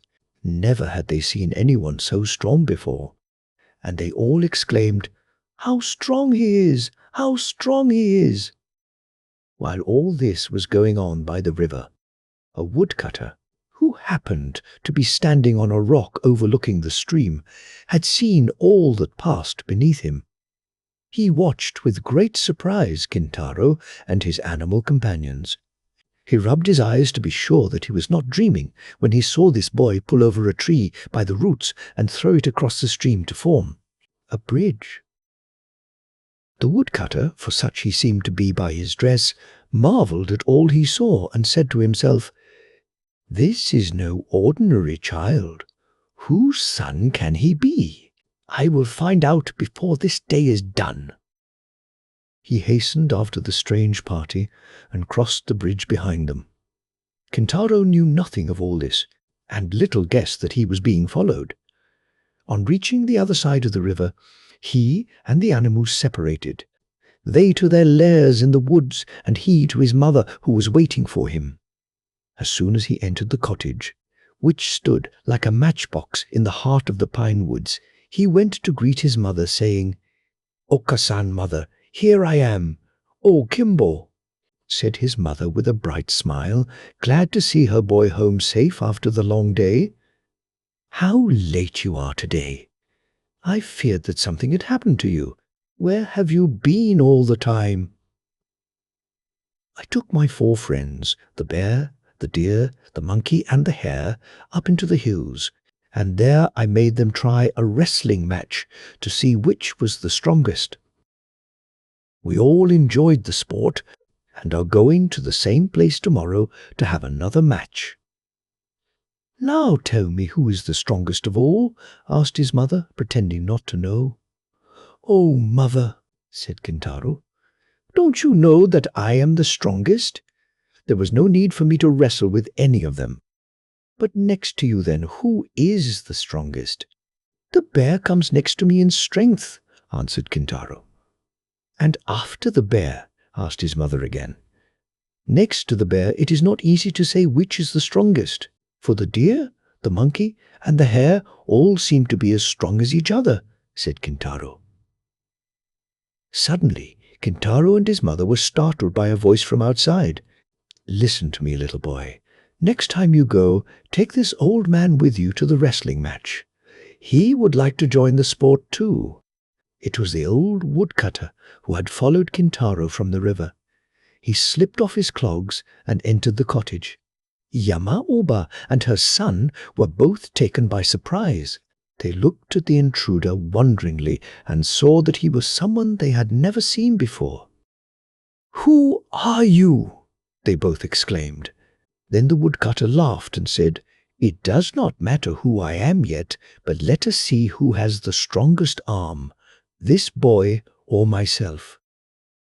"Then Kintaro, who had lived all his life in the forest," answered the old man without any ceremony, saying, "We will have a try if you wish it. But you must not be angry, whoever is beaten." Then Kintaro and the woodcutter both put out their right arms and grasped each other's hands. For a long time, Kintaro and the old man wrestled together in this way, each trying to bend the other's arm. But the old man was very strong, and the strange pair were evenly matched. At last the old man desisted, declaring it a drawn game. "You are indeed a very strong child. There are few men who can boast of the strength of my right arm," said the woodcutter. "I saw you first on the banks of the river a few hours ago, when you pulled up that large tree to make a bridge across the torrent. Hardly able to believe what I saw, I followed you home. Your strength of arm, which I have just tried, proves what I saw this afternoon. When you are full grown, you will surely be the strongest man in all Japan. It is a pity that you are hidden away in these wild mountains." Then he turned to Kintaro's mother. "And you, mother, have you no thought of taking your child to the capital and of teaching him to carry a sword as befits a samurai, a Japanese knight?" "You are very kind to take so much interest in my son," replied the mother. "But he is, as you see, wild and uneducated, and I fear it would be very difficult to do as you say. Because of his great strength as an infant, I hid him away in this unknown part of the country, for he hurt everyone that came near him. I have often wished that I could, one day, see my boy, a knight wearing 2 swords, but as we have no influential friend to introduce us at the capital, I fear my hope will never come true. You need not trouble yourself about that. To tell you the truth, I am no woodcutter. I am one of the great generals of Japan. My name is Sadamitsu, and I am a vassal of the powerful Lord Minamoto no Raiko. He ordered me to go round the country and look for boys who give promise of remarkable strength, so that they may be trained as soldiers for his army. I thought that I could best do this by assuming the disguise of a woodcutter. By good fortune, I have thus unexpectedly come across your son. Now if you really wish him to be a samurai, a knight, I will take him and present him to the Lord Raiko as a candidate for his service. What do you say to this?" As the kind general gradually unfolded his plan, the mother's heart was filled with a great joy. She saw that here was a wonderful chance of the one wish of her life being fulfilled, that of seeing Kintaro, a samurai, before she died. Bowing her head to the ground, she replied, "I will then entrust my son to you if you really mean what you say." Kintaro had all this time been sitting by his mother's side listening to what they said. When his mother finished speaking, he exclaimed, "Oh, joy, joy! I am to go with the general, and one day I shall be a samurai." Thus, Kintaro's fate was settled, and the general decided to start for the capital at once, taking Kintaro with him. It need hardly be said that Yama-uba was sad at parting with her boy, for he was all that was left to her. But she hid her grief with a strong face, as they say in Japan. She knew that it was for her boy's good that he should leave her now, and she must not discourage him just as he was setting out. Kintaro promised never to forget her, and said that as soon as he was a knight wearing 2 swords, he would build her a home and take care of her in her old age. All the animals, those he had tamed to serve him, the bear, the deer, the monkey, and the hare, as soon as they found out that he was going away, came to ask if they might attend him as usual. When they learned that he was going away for good, they followed him to the foot of the mountain to see him off. "Kimbo," said his mother, "mind and be a good boy." "Mr. Kintaro," said the faithful animals, "we wish you good health on your travels." Then they all climbed a tree to see the last of him, and from that height they watched him and his shadow gradually grow smaller and smaller till he was lost to sight. The General Sadamitsu went on his way, rejoicing at having so unexpectedly found such a prodigy as Kintaro. Having arrived at their destination, the general took Kintaro at once to his lord, Minamoto no Raiko, and told him all about Kintaro and how he had found the child. Lord Raiko was delighted with the story, and having commanded Kintaro to be brought to him, made him one of his vassals at once. Lord Raiko's army was famous for its band called the 4 Braves. These warriors were chosen by himself from amongst the bravest and strongest of his soldiers, and the small and well-picked band was distinguished throughout the whole of Japan for the dauntless courage of its men. When Kintaro grew up to be a man, his master made him the chief of the 4 braves. He was by far the strongest of them all. Soon after this event, news was brought to the city that a cannibal monster had taken up his abode not far away, and the people were stricken with fear. Lord Raiko ordered Kintaro to the rescue. He immediately started off, delighted at the prospect of trying his sword. Surprising the monster in its den, he made short work of cutting off its great head, which he carried back in triumph to his master. Kintaro now rose to be the greatest hero of his country, and great was the power and honor and wealth that came to him.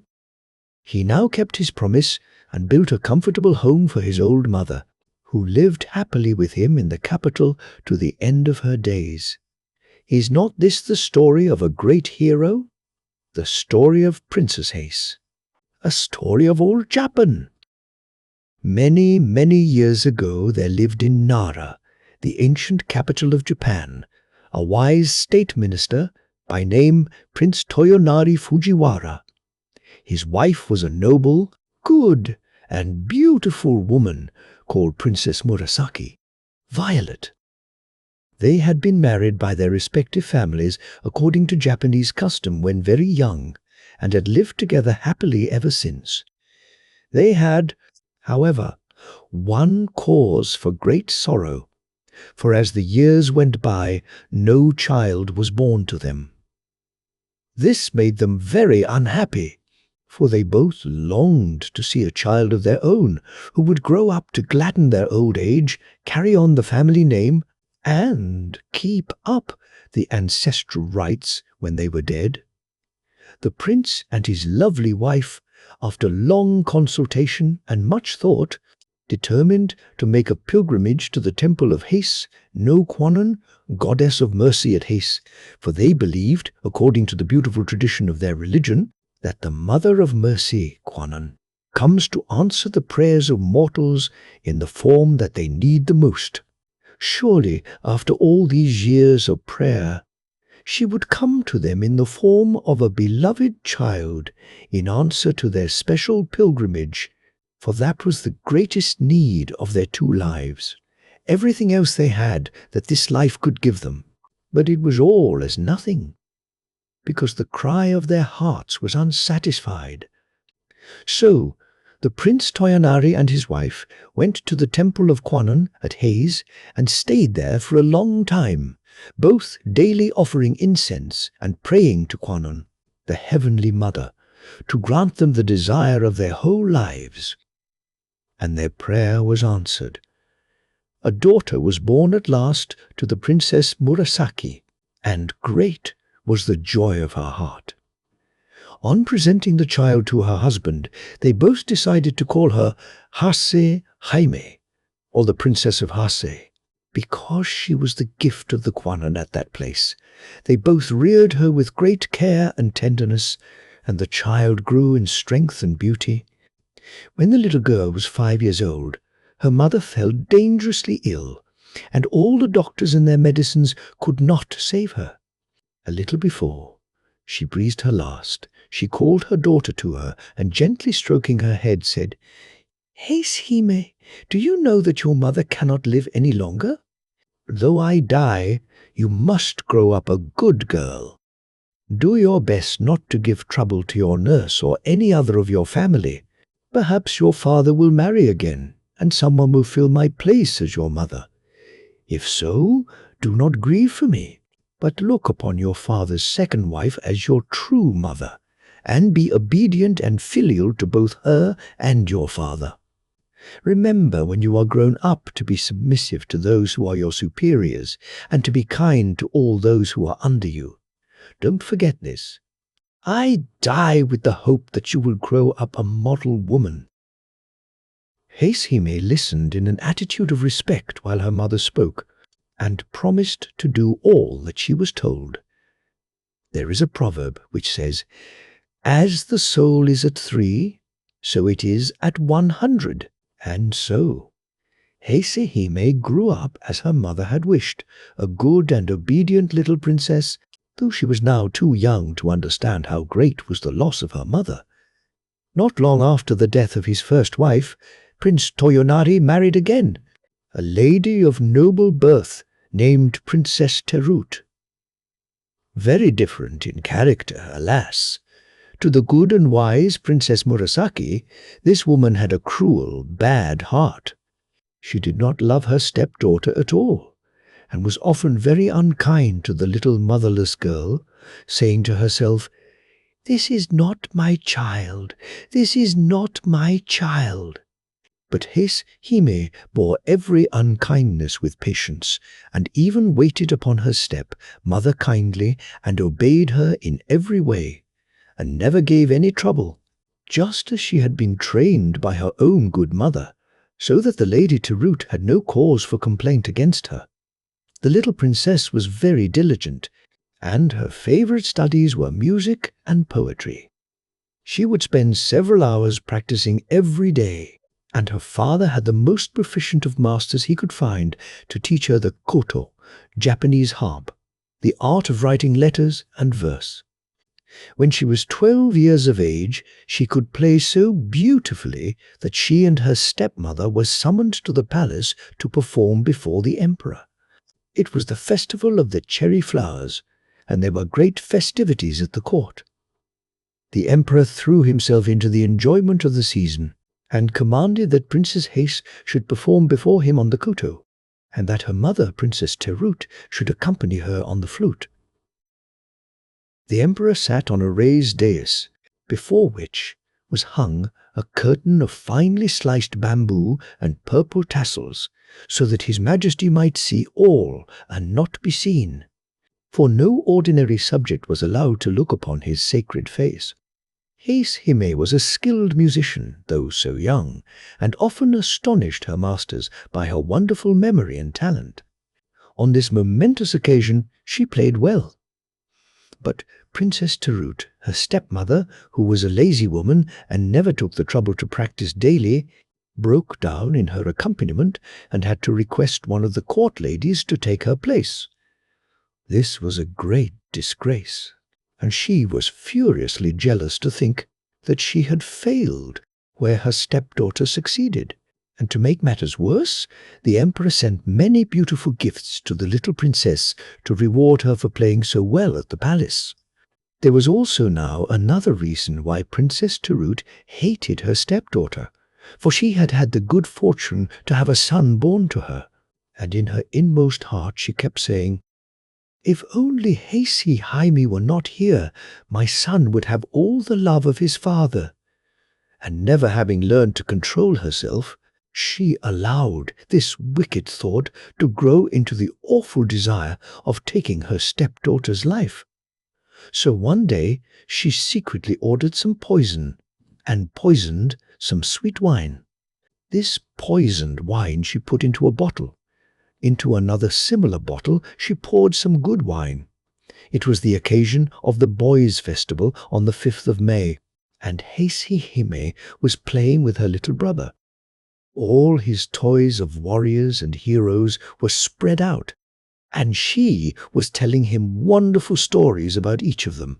They were both enjoying themselves and laughing merrily with their attendants when his mother entered with the 2 bottles of wine and some delicious cakes.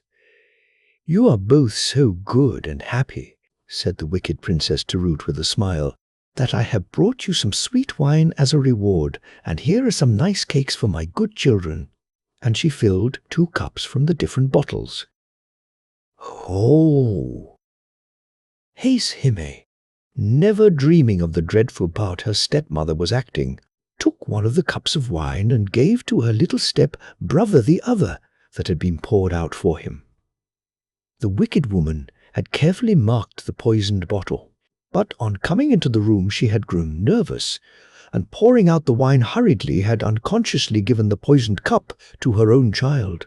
All this time she was anxiously watching the little princess, but to her amazement no change whatever took place in the young girl's face.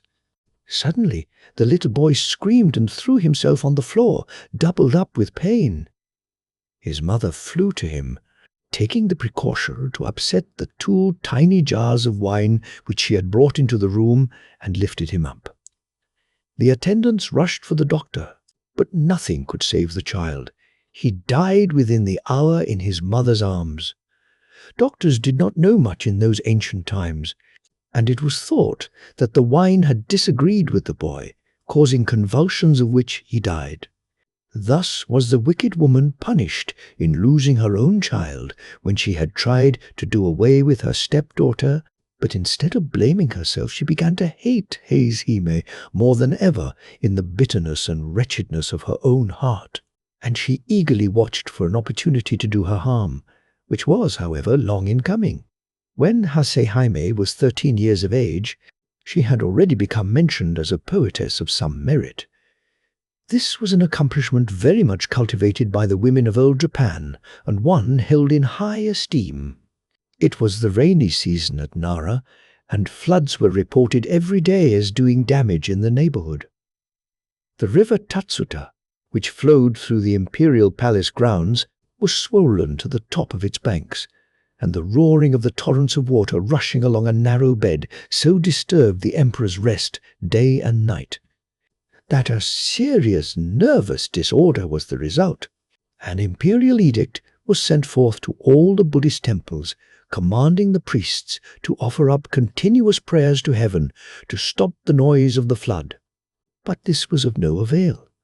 Then it was whispered in court circles that the Princess Hase, the daughter of Prince Toyonari Fujiwara, second minister at court, was the most gifted poetess of the day, though still so young, and her masters confirmed the report. Long ago, a beautiful and gifted maiden poetess had moved heaven by praying in verse, had brought down rain upon a land famished with drought. So said the ancient biographers of the poetess Ono no Komachi. If the Princess Hayes were to write a poem and offer it in prayer, might it not stop the noise of the rushing river and remove the cause of the imperial illness? What the court said at last reached the ears of the emperor himself, and he sent an order to the minister, Prince Toyonari, to this effect. Great indeed was Heizhime's fear and astonishment when her father sent for her and told her what was required of her. Heavy, indeed, was the duty that was laid on her young shoulders, that of saving the emperor's life by the merit of her verse. At last the day came, and her poem was finished. It was written on a leaflet of paper, heavily flecked with gold dust. With her father and attendants, and some of the court officials, she proceeded to the bank of the roaring torrent, and raising up her heart to heaven, she read the poem she had composed, aloud, lifting it heavenwards in her 2 hands. Strange, indeed, it seemed to all those standing round. The waters ceased their roaring, and the river was quiet in direct answer to her prayer. After this, the emperor soon recovered his health. His Majesty was highly pleased, and sent for her to the palace and rewarded her with the rank of Chinjo, that of Lieutenant General, to distinguish her. From that time she was called Chinjo Hime, or the Lieutenant General Princess, and respected and loved by all. There was only one person who was not pleased at Heizhime's success. That one was her stepmother, forever brooding over the death of her own child, whom she had killed when trying to poison her stepdaughter. She had the mortification of seeing her rise to power and honor, marked by imperial favor and the admiration of the whole court. Her envy and jealousy burned in her heart like fire. Many were the lies she carried to her husband about Heizhime, but all to no purpose. He would listen to none of her tales, telling her sharply that she was quite mistaken. At last the stepmother, seizing the opportunity of her husband's absence, ordered one of her old servants to take the innocent girl to the Hibari Mountains, the wildest part of the country, and to kill her there. She invented a dreadful story about the little princess, saying that this was the only way to prevent disgrace falling upon the family, by killing her. Katoda, her vassal, was bound to obey his mistress. Anyhow, he saw that it would be the wisest plan to pretend obedience in the absence of the girl's father. So he placed Hime in a palanquin and accompanied her to the most solitary place he could find in the wild district. The poor child knew there was no good in protesting to her unkind step-mother at being sent away in this strange manner, so she went as she was told. But the old servant knew that the young princess was quite innocent of all the things her stepmother had invented to him as reasons for her outrageous orders, and he determined to save her life. Unless he killed her, however, he could not return to his cruel taskmistress, so he decided to stay out in the wilderness. With the help of some peasants, he soon built a little cottage, and having sent secretly for his wife to come, these two good old people did all in their power to take care of the now unfortunate princess. She all the time trusted in her father, knowing that as soon as he returned home and found her absent, he would search for her. Prince Toyonari, after some weeks, came home and was told by his wife that his daughter Hime had done something wrong and had run away for fear of being punished. He was nearly ill with anxiety. Everyone in the house told the same story, that Heisei Hime had suddenly disappeared. None of them knew why or whither. For fear of scandal, he kept the matter quiet and searched everywhere he could think of, but all to no purpose. One day, trying to forget his terrible worry, he called all his men together and told them to make ready for a several days' hunt in the mountains. They were soon ready and mounted, waiting at the gate for their lord. He rode hard and fast to the district of the Hibari Mountains, a great company following him. He was soon far ahead of everyone, and at last found himself in a narrow, picturesque valley. Looking round and admiring the scenery, he noticed a tiny house on one of the hills quite near, and then he distinctly heard a beautiful, clear voice reading aloud. Seized with curiosity as to who could be studying so diligently in such a lonely spot, he dismounted, and leaving his horse to his groom, he walked up the hillside and approached the cottage. As he drew nearer, his surprise increased, for he could see that the reader was a beautiful girl. The cottage was wide open, and she was sitting, facing the view, listening attentively. He heard her reading the Buddhist scriptures with great devotion. More and more curious, he hurried on to the tiny gate and entered the little garden, and looking up beheld his lost daughter, Hime. She was so intent on what she was saying that she neither heard nor saw her father till he spoke. "Hime," he cried, "it is you, my Hime." Taken by surprise, she could hardly realize that it was her own dear father who was calling her, and for a moment she was utterly bereft of the power to speak or move. My father, it is indeed you." "Oh, my father," was all she could say, and running to him she caught hold of his thick sleeve and, burying her face, burst into a passion of tears. Her father stroked her dark hair, asking her gently to tell him all that had happened, but she only wept on, and he wondered if he were not really dreaming.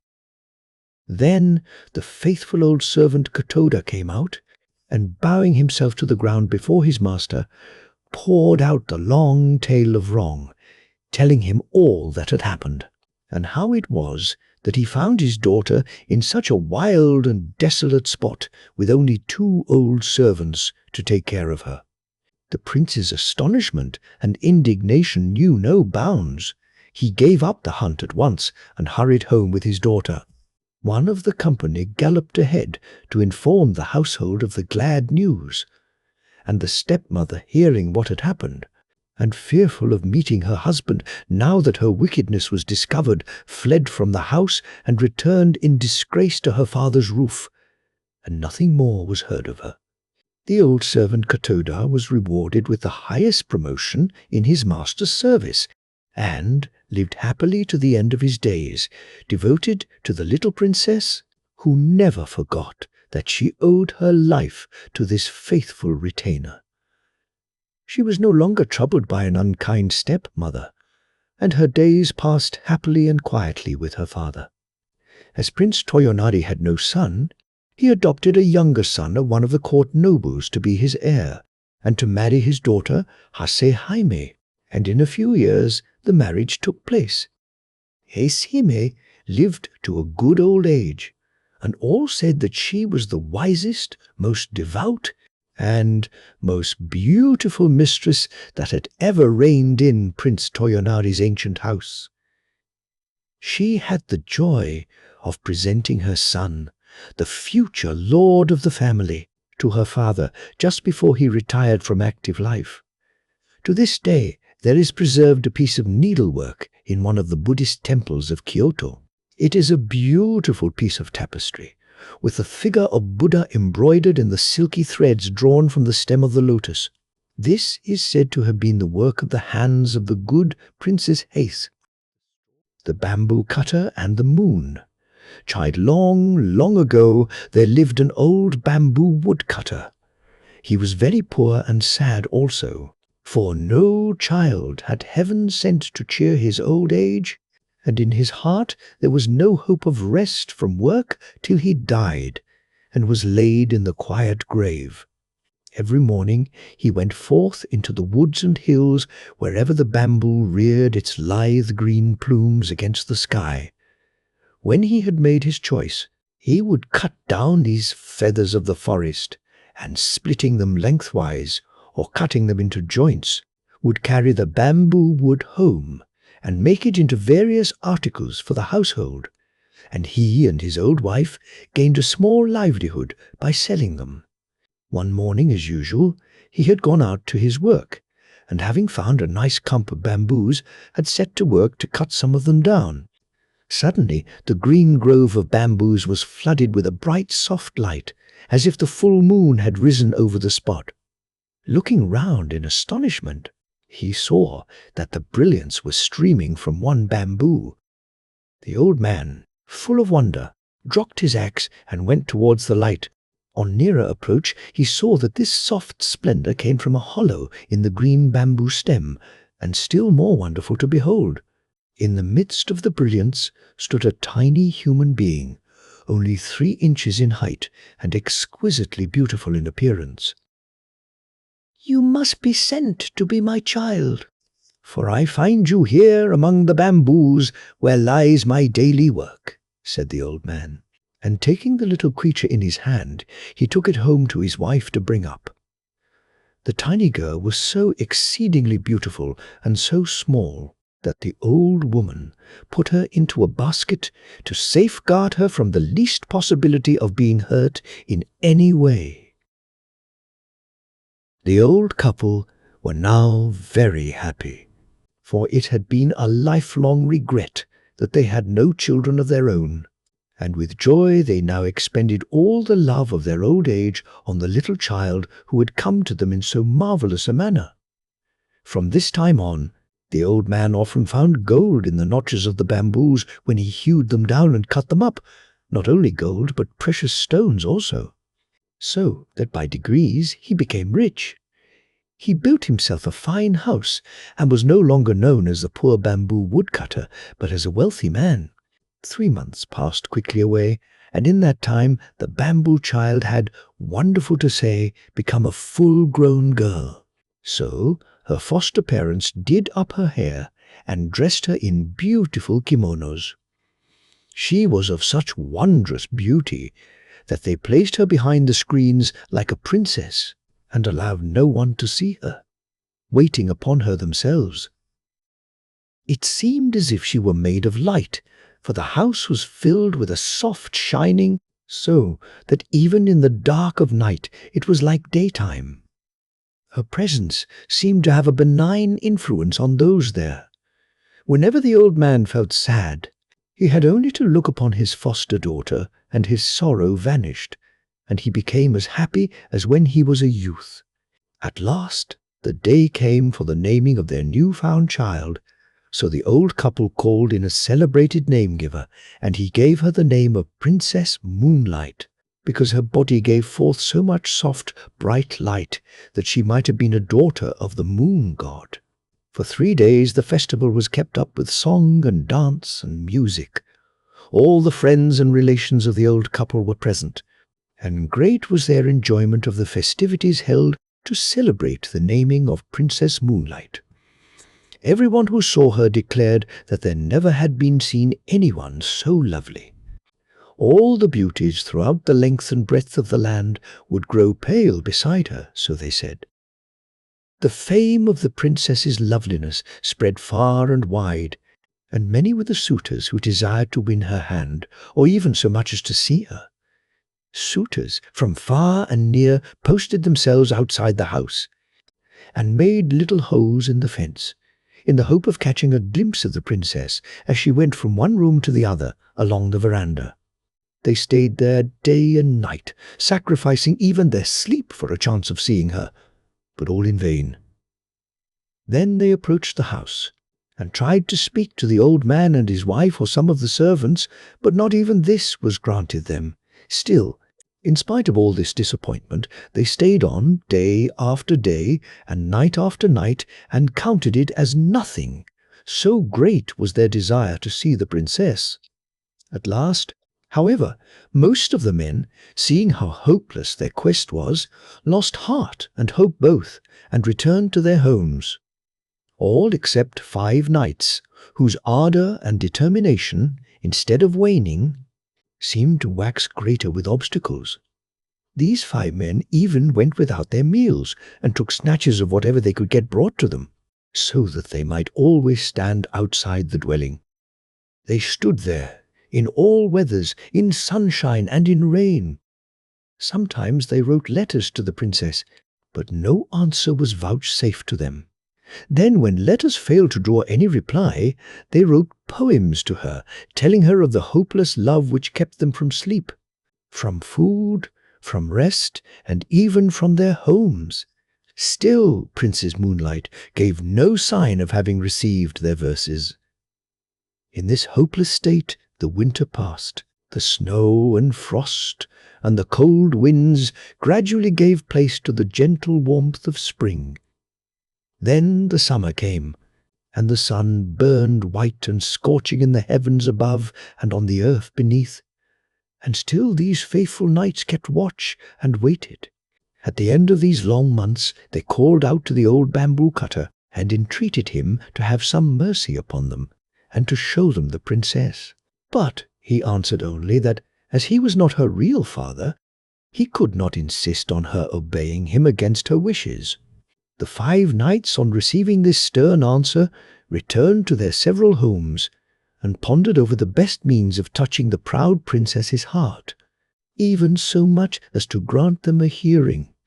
They took their rosaries in hand, and knelt before their household shrines, and burned precious incense, praying to Buddha to give them their heart's desire. Thus several days passed, but even so they could not rest in their homes. So again they set out for the bamboo cutter's house. This time the old man came out to see them, and they asked him to let them know if it was the princess's resolution never to see any man whatsoever. And they implored him to speak for them, and to tell her the greatness of their love, and how long they had waited through the cold of winter and the heat of summer, sleepless and roofless through all weathers, without food and without rest, in the ardent hope of winning her, and they were willing to consider this long vigil as pleasure, if she would but give them one chance of pleading their cause with her. The old man lent a willing ear to their tale of love, for in his inmost heart he felt sorry for these faithful suitors, and would have liked to see his lovely foster-daughter married to one of them. So he went in to Princess Moonlight and said reverently, "Although you have always seemed to me to be a heavenly being, yet I have had the trouble of bringing you up as my own child. and you have been glad of the protection of my roof. Will you refuse to do as I wish?" Then Princess Moonlight replied that there was nothing she would not do for him, that she honored and loved him as her own father, and that, as for herself, she could not remember the time before she came to earth. The old man listened with great joy as she spoke these dutiful words. Then he told her how anxious he was to see her safely and happily married before he died. "I am an old man, over 70 years of age, and my end may come any time now. It is necessary and right that you should see these 5 suitors and choose one of them." "Oh, why," said the princess in distress, "must I do this? I have no wish to marry now." "I found you," answered the old man, "many years ago, when you were a little creature 3 inches high, in the midst of a great white light. The light streamed from the bamboo in which you were hid and led me to you. So, I have always thought that you were more than mortal woman. While I am alive, it is right for you to remain as you are, if you wish to do so. But some day I shall cease to be, and who will take care of you then? Therefore I pray you to meet these 5 brave men one at a time, and make up your mind to marry one of them." Then the princess answered that she felt sure that she was not as beautiful as perhaps report made her out to be, and that even if she consented to marry any one of them, not really knowing her before, his heart might change afterwards. So, as she did not feel sure of them, even though her father told her they were worthy knights, she did not feel it wise to see them. "All you say is very reasonable," said the old man, "but what kind of men will you consent to see? I do not call these 5 men who have waited on you for months light-hearted. They have stood outside this house through the winter and the summer, often denying themselves food and sleep so that they may win you. What more can you demand?" Then Princess Moonlight said she must make further trial of their love before she would grant their request to interview her. The 5 warriors were to prove their love by each bringing her from distant countries something that she desired to possess. That same evening the suitors arrived and began to play their flutes in turn, and to sing their self-composed songs telling of their great and tireless love. The bamboo cutter went out to them and offered them his sympathy for all they had endured and all the patience they had shown in their desire to win his foster daughter. Then he gave them her message that she would consent to marry whosoever was successful in bringing her what she wanted. This was to test them. The 5 all accepted the trial and thought it an excellent plan, for it would prevent jealousy between them. Princess Moonlight then sent word to the first knight that she requested him to bring her the stone bowl which had belonged to Buddha in India. The second knight was asked to go to the mountain of Horai, said to be situated in the Eastern Sea, and to bring her a branch of the wonderful tree that grew on its summit. The roots of this tree were of silver, the trunk of gold, and the branches bore as fruit-white jewels. The third knight was told to go to China and search for the fire rat, and to bring her its skin. The fourth knight was told to search for the dragon that carried on its head the stone radiating 5 colors, and to bring the stone to her. The fifth knight was to find the swallow which carried a shell in its stomach, and to bring the shell to her. The old man thought these very hard tasks and hesitated to carry the messages, but the princess would make no other conditions. So her commands were issued word for word to the 5 men who, when they heard what was required of them, were all disheartened and disgusted at what seemed to them the impossibility of the tasks given them, and returned to their own homes in despair.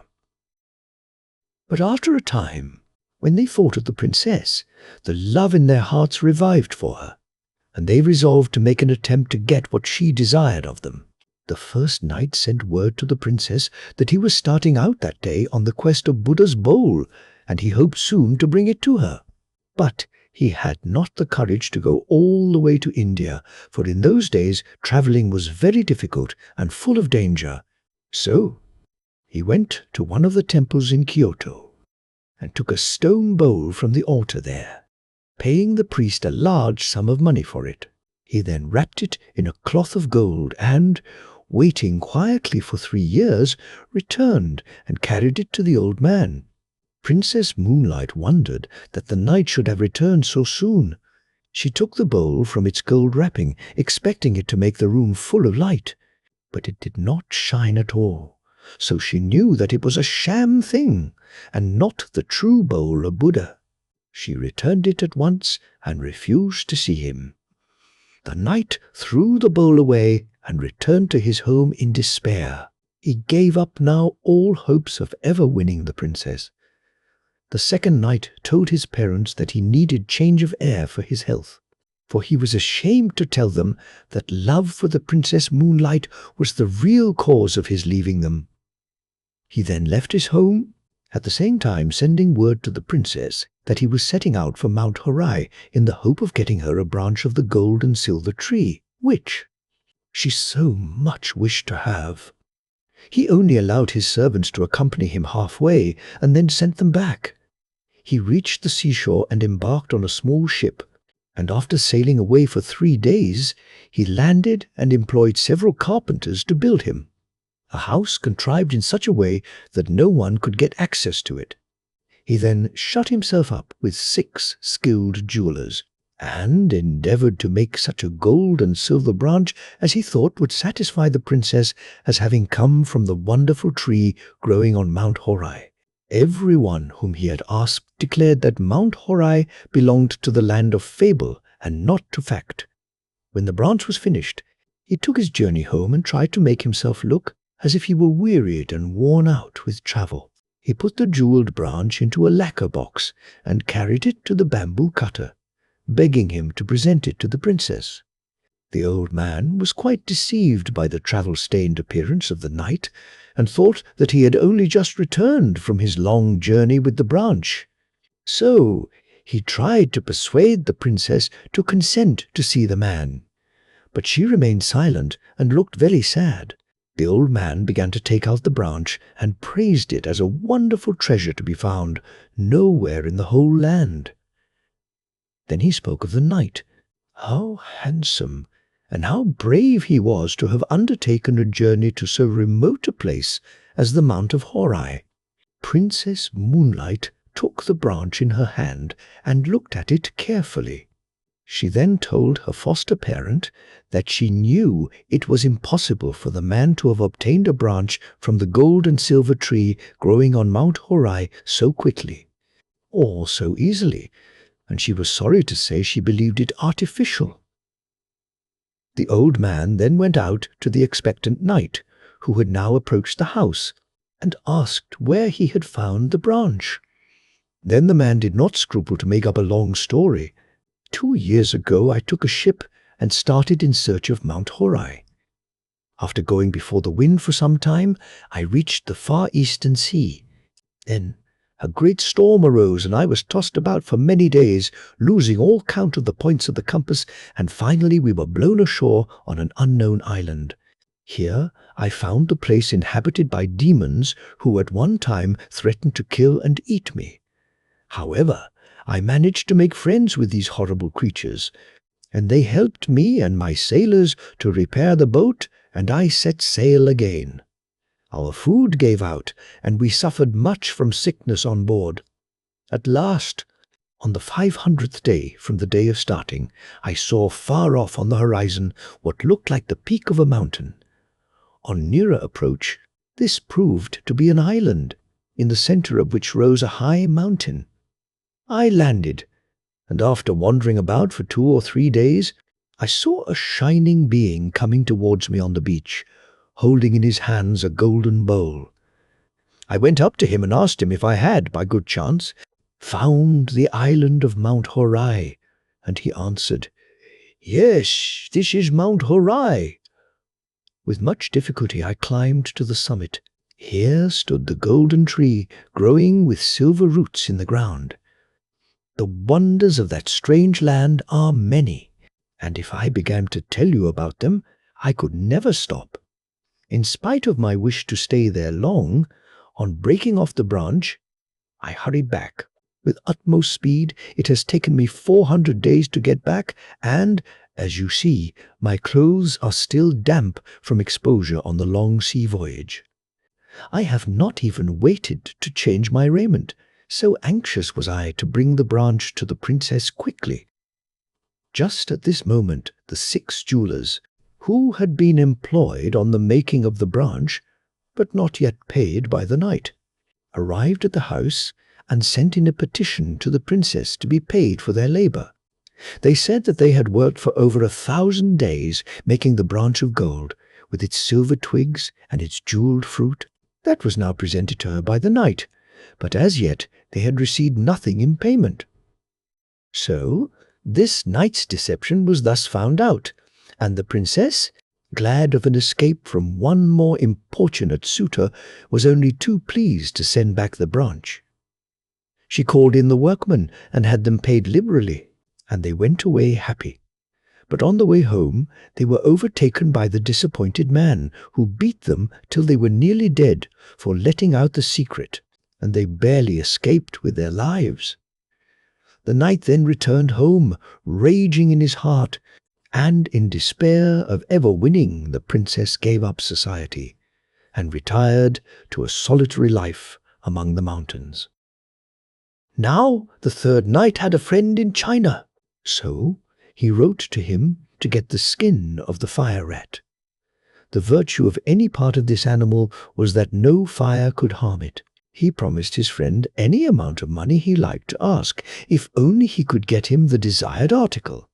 As soon as the news came that the ship on which his friend had sailed home had come into port, he rode 7 days on horseback to meet him. He handed his friend a large sum of money and received the fire rat's skin. When he reached home, he put it carefully in a box and sent it in to the princess while he waited outside for her answer. The bamboo cutter took the box from the knight and, as usual, carried it in to her and tried to coax her to see the knight at once, but Princess Moonlight refused, saying that she must first put the skin to test by putting it into the fire. If it were the real thing, it would not burn. So she took off the crepe wrapper and opened the box and then threw the skin into the fire. The skin crackled and burnt up at once, and the princess knew that this man also had not fulfilled his word. So the 3rd knight failed also. Now the 4th knight was no more enterprising than the rest.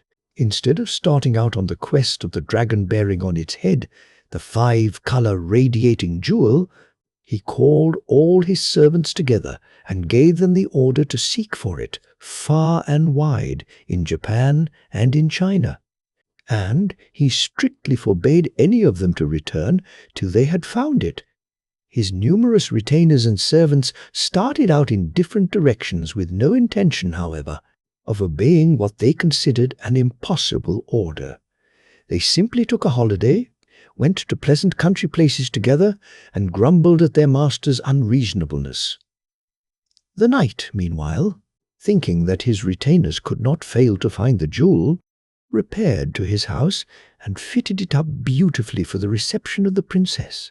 He felt so sure of winning her. 1 year passed away in weary waiting, and still his men did not return with the dragon jewel. The knight became desperate. He could wait no longer, so taking with him only 2 men, he hired a ship and commanded the captain to go in search of the dragon.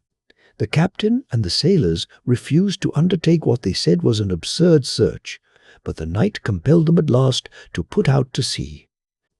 When they had been but a few days out, they encountered a great storm which lasted so long that, by the time its fury abated, the knight had determined to give up the hunt of the dragon. They were at last blown on shore, for navigation was primitive in those days. Worn out with his travels and anxiety, the 4th suitor gave himself up to rest. He had caught a very heavy cold and had to go to bed with a swollen face. The governor of the place, hearing of his plight, sent messengers with a letter inviting him to his house. While he was there thinking over all his troubles, his love for the princess turned to anger, and he blamed her for all the hardships he had undergone. He thought that it was quite probable she had wished to kill him so that she might be rid of him, and in order to carry out her wish had sent him upon his impossible quest. At this point, all the servants he had sent out to find the jewel came to see him, and were surprised to find praise instead of displeasure awaiting them. Their master told them that he was heartily sick of adventure, and said that he never intended to go near the princess's house again in the future. Like all the rest, the fifth night failed in his quest. He could not find the swallow's shell. By this time, the fame of Princess Moonlight's beauty had reached the ears of the emperor, and he sent one of the court ladies to see if she were really as lovely as report said. If so, he would summon her to the palace and make her one of the ladies in waiting. When the court lady arrived, in spite of her father's entreaties, Princess Moonlight refused to see her. The imperial messenger insisted, saying it was the emperor's order. Then Princess Moonlight told the old man that if she was forced to go to the palace in obedience to the emperor's order, she would vanish from the earth. When the emperor was told of her persistence in refusing to obey his summons, and that if pressed to obey, she would disappear altogether from sight, he determined to go and see her. So he planned to go on a hunting excursion in the neighborhood of the bamboo cutter's house and see the princess himself. He sent word to the old man of his intention, and he received consent to the scheme. The next day, the emperor set out with his retinue, which he soon managed to outride. He found the bamboo cutter's house and dismounted. He then entered the house and went straight to where the princess was sitting with her attendant maidens. Never had he seen anyone so wonderfully beautiful, and he could not but look at her, for she was more lovely than any human being as she shone in her own soft radiance. When Princess Moonlight became aware that a stranger was looking at her, she tried to escape from the room, but the emperor caught her and begged her to listen to what he had to say. Her only answer was to hide her face in her sleeves. The emperor fell deeply in love with her and begged her to come to the court, where he would give her a position of honor and everything she could wish for. He was about to send for one of the imperial palanquins to take her back with him at once, saying that her grace and beauty should adorn a court and not be hidden in a bamboo cutter's cottage. But the princess stopped him. She said that if she were forced to go to the palace, she would turn at once into a shadow, and even as she spoke, she began to lose her form. Her figure faded from his sight while he looked. The emperor then promised to leave her free if only she would resume her former shape, which she did. It was now time for him to return, for his retinue would be wondering what had happened to their royal master when they missed him for so long. So he bade her goodbye and left the house with a sad heart. Princess Moonlight was for him the most beautiful woman in the world. All others were dark beside her, and he thought of her night and day. His Majesty now spent much of his time in writing poems, telling her of his love and devotion, and sent them to her. And though she refused to see him again, she answered with many verses of her own composing, which told him gently and kindly that she could never marry anyone on this earth. These little songs always gave him pleasure.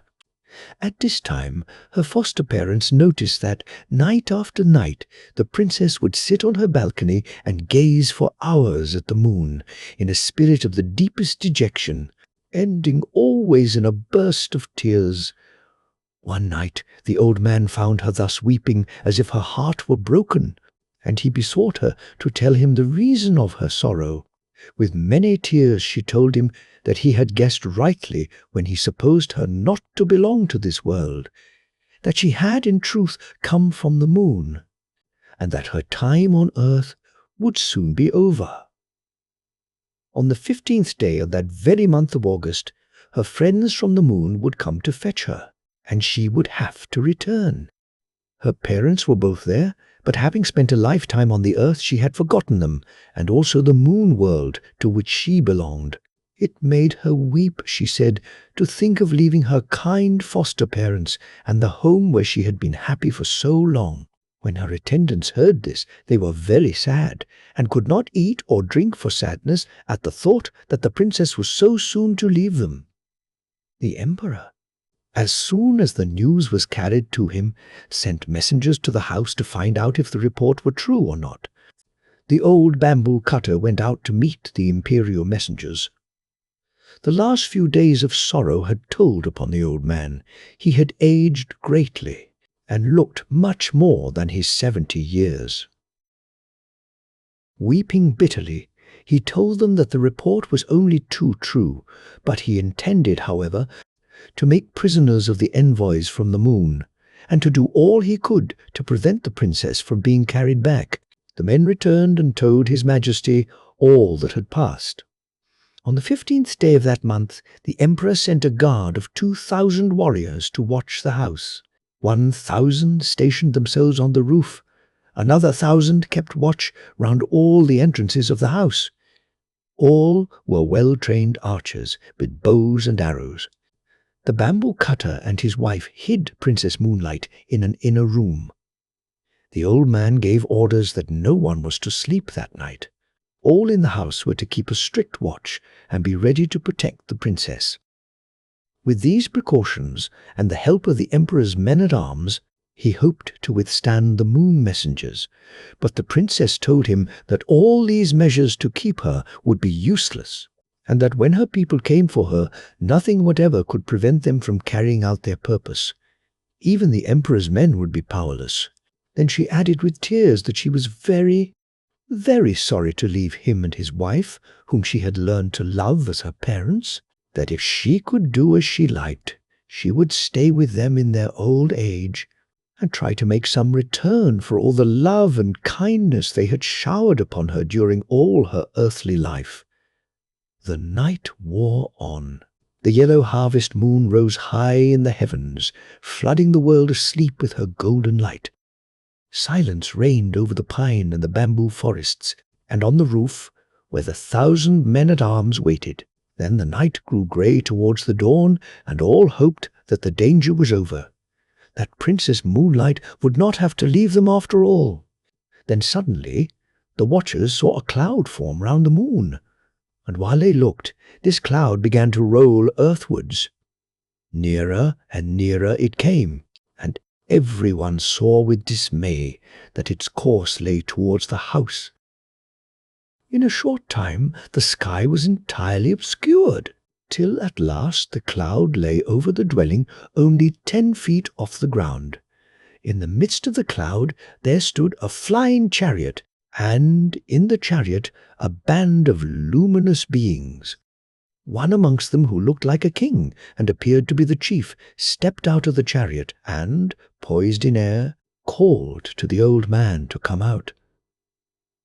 "The time has come," he said, "for Princess Moonlight to return to the moon from whence she came. She committed a grave fault, and as a punishment was sent to live down here for a time. We know what good care you have taken of the princess, and we have rewarded you for this, and have sent you wealth and prosperity. We put the gold in the bamboos for you to find. I have brought up this princess for 20 years, and never once has she done a wrong thing. Therefore the lady you are seeking cannot be this one," said the old man. "I pray you to look elsewhere." Then the messenger called aloud, saying, "Princess Moonlight, come out from this lowly dwelling. Rest not here another moment."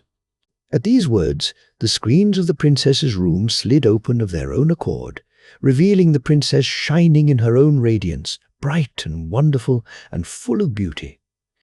The messenger led her forth and placed her in the chariot. She looked back and saw with pity the deep sorrow of the old man. She spoke to him many comforting words, and told him that it was not her will to leave him, and that he must always think of her when looking at the moon.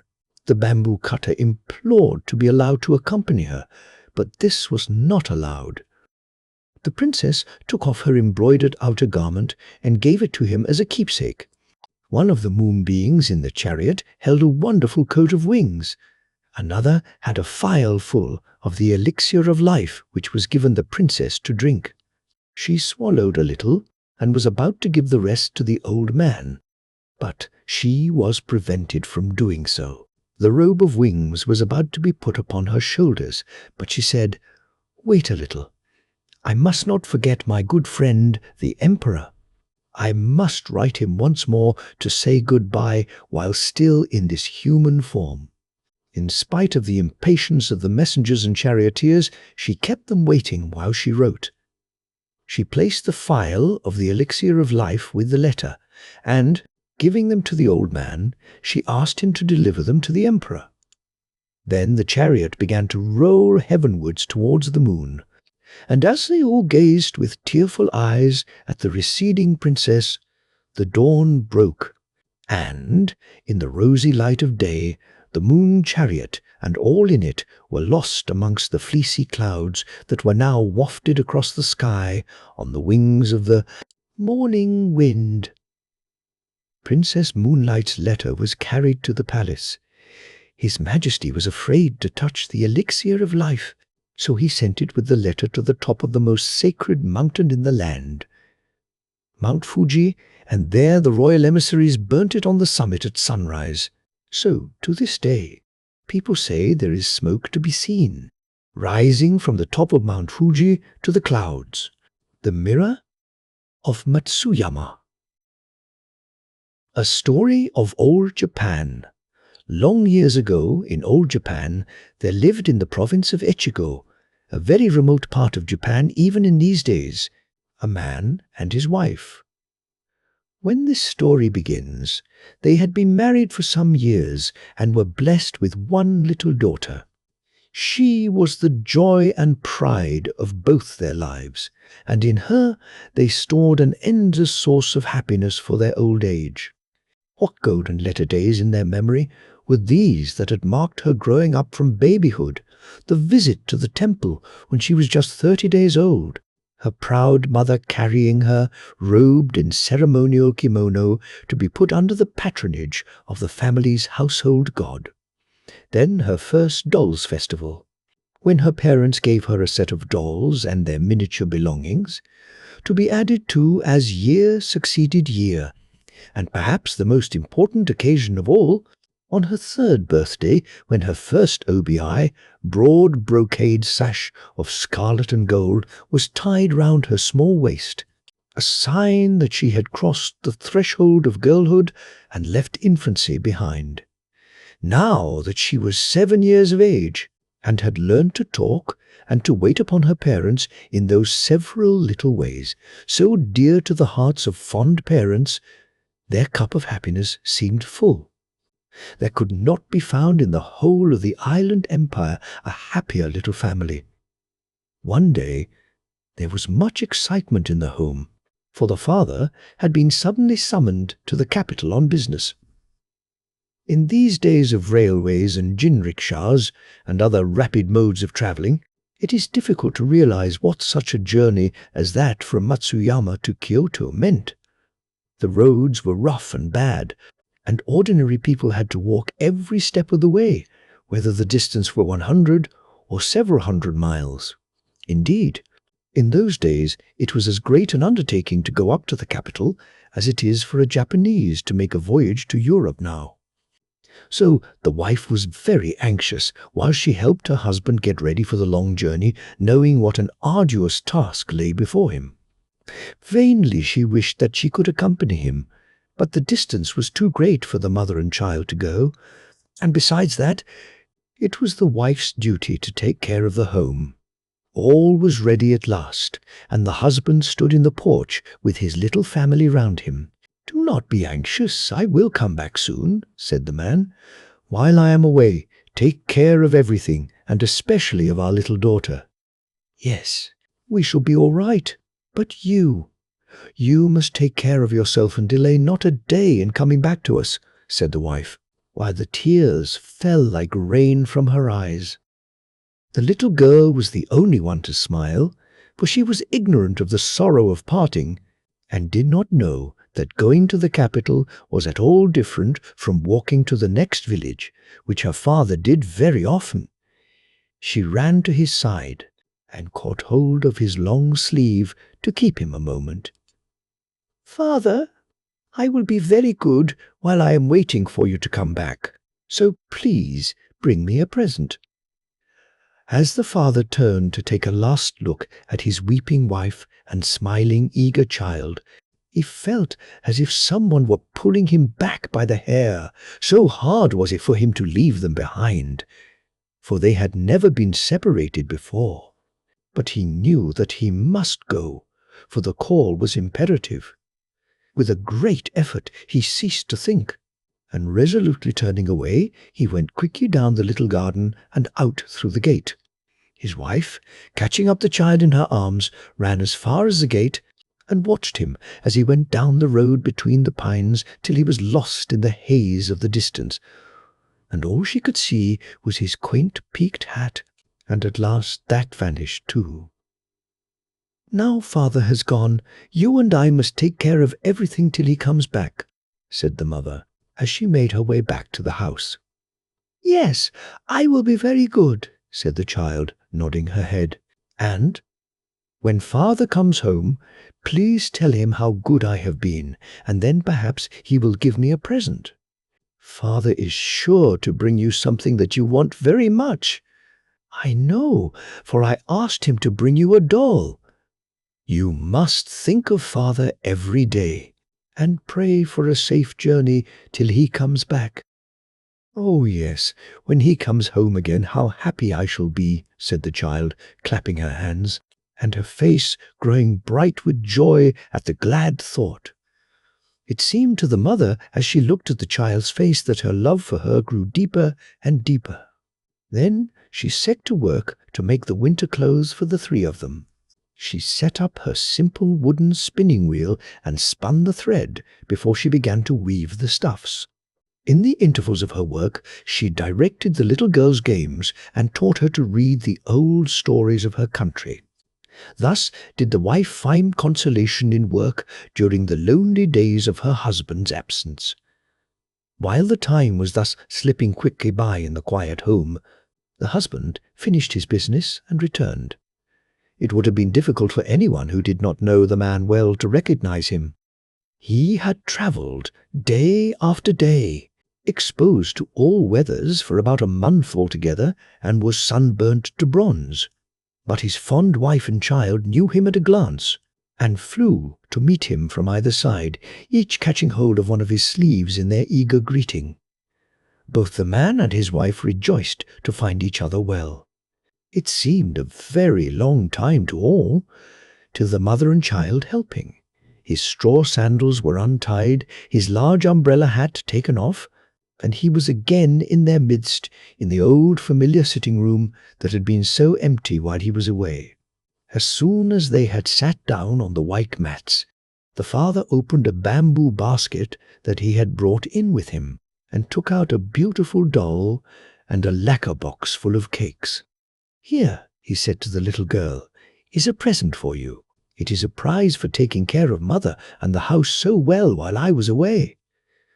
"Thank you," said the child, as she bowed her head to the ground, and then put out her hand, just like a little maple leaf, with its eager wide-spread fingers, to take the doll and the box, both of which, coming from the capital, were prettier than anything she had ever seen. No words can tell how delighted the little girl was. Her face seemed as if it would melt with joy, and she had no eyes and no thought for anything else. Again, the husband dived into the basket and brought out this time a square wooden box, carefully tied up with red and white string, and handing it to his wife, said, "And this is for you." The wife took the box, and opening it carefully, took out a metal disc with a handle attached.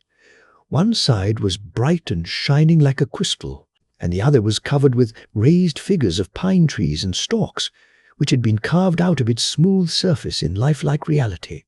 Never had she seen such a thing in her life, for she had been born and bred in the rural province of Echigo. She gazed into the shining disk, and looking up with surprise and wonder pictured on her face, she said, "I see somebody looking at me in this round thing. What is it that you have given me?" The husband laughed and said, "Why, it is your own face that you see. What I have brought you is called a mirror, and whoever looks into its clear surface can see their own form reflected there. Although there are none to be found in this out-of-the-way place, yet they have been in use in the capital from the most ancient times. There, the mirror is considered a very necessary requisite for a woman to possess. There is an old proverb that, as the sword is the soul of a samurai, so is the mirror the soul of a woman. And according to popular tradition, a woman's mirror is an index to her own heart. If she keeps it bright and clear, so is her heart pure and good. It is also one of the treasures that form the insignia of the emperor. So you must lay great store by your mirror and use it carefully." The wife listened to all her husband told her, and was pleased at learning so much that was new to her. She was still more pleased at the precious gift, his token of remembrance while he had been away. "If the mirror represents my soul, I shall certainly treasure it as a valuable possession, and never will I use it carelessly." Saying so, she lifted it as high as her forehead in grateful acknowledgment of the gift, and then shut it up in its box and put it away.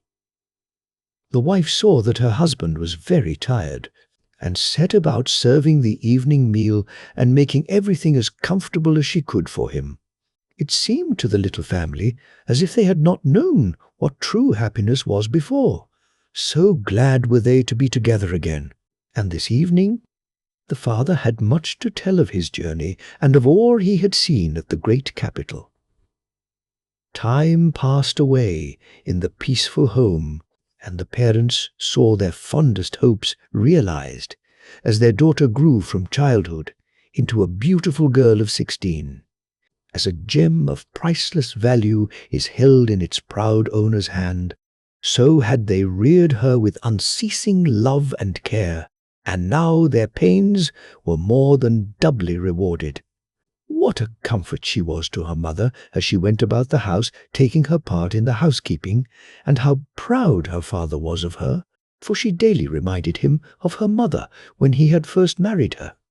But, alas, in this world nothing lasts forever. Even the moon is not always perfect in shape, but loses its roundness with time, and flowers bloom and then fade. So at last the happiness of this family was broken up by a great sorrow. The good and gentle wife and mother was one day taken ill. In the first days of her illness, the father and daughter thought that it was only a cold and were not particularly anxious. But the days went by, and still the mother did not get better. She only grew worse, and the doctor was puzzled, for in spite of all he did, the poor woman grew weaker day by day. The father and daughter were stricken with grief, and day or night the girl never left her mother's side.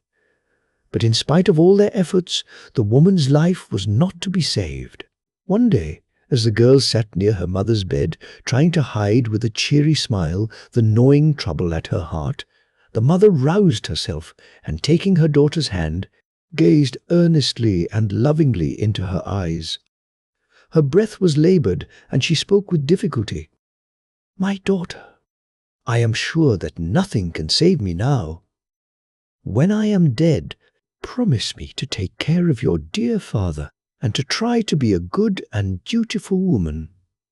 "Oh, mother," said the girl as the tears rushed to her eyes, "you must not say such things. All you have to do is to make haste and get well. That will bring the greatest happiness to father and myself. Yes, I know, and it is a comfort to me in my last days to know how greatly you long for me to get better. But it is not to be.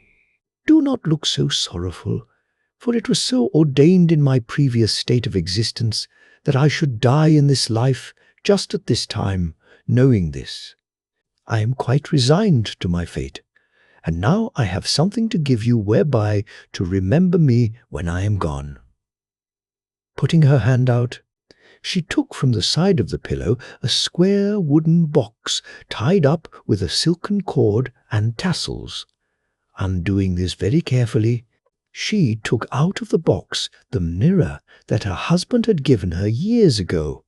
"When you were still a little child, your father went up to the capital and brought me back as a present this treasure. It is called a mirror. This I give you before I die. If, after I have ceased to be in this life, you are lonely and long to see me sometimes, then take out this mirror, and in the clear and shining surface you will always see me.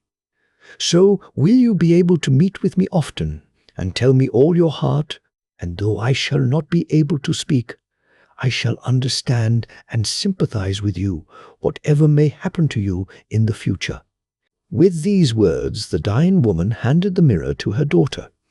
The mind of the good mother seemed to be now at rest, and sinking back without another word, her spirit passed quietly away that day.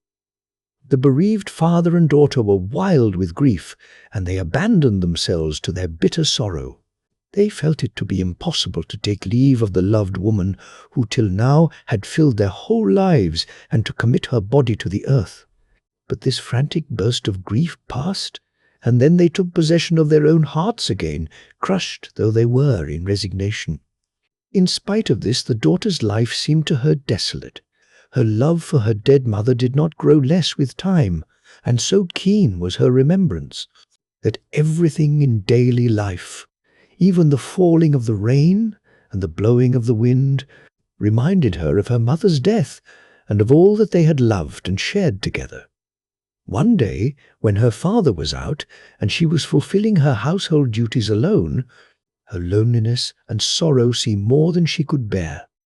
She threw herself down in her mother's room and wept as if her heart would break. Poor child! She longed just for one glimpse of the loved face, one sound of the voice calling her pet name, or for one moment's forgetfulness of the aching void in her heart. Suddenly she sat up. Her mother's last words had rung through her memory, hitherto dulled by grief. "Oh, my mother told me when she gave me the mirror as a parting gift, that whenever I looked into it I should be able to meet her, to see her. I had nearly forgotten her last words. How stupid I am! I will get the mirror now, and see if it can possibly be true." She dried her eyes quickly, and going to the cupboard, took out the box that contained the mirror, her heart beating with expectation as she lifted the mirror out and gazed into its smooth face. Behold, her mother's words were true. In the round mirror before her, she saw her mother's face.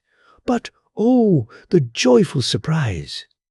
It was not her mother, thin and wasted by illness, but the young and beautiful woman as she remembered her far back in the days of her own earliest childhood.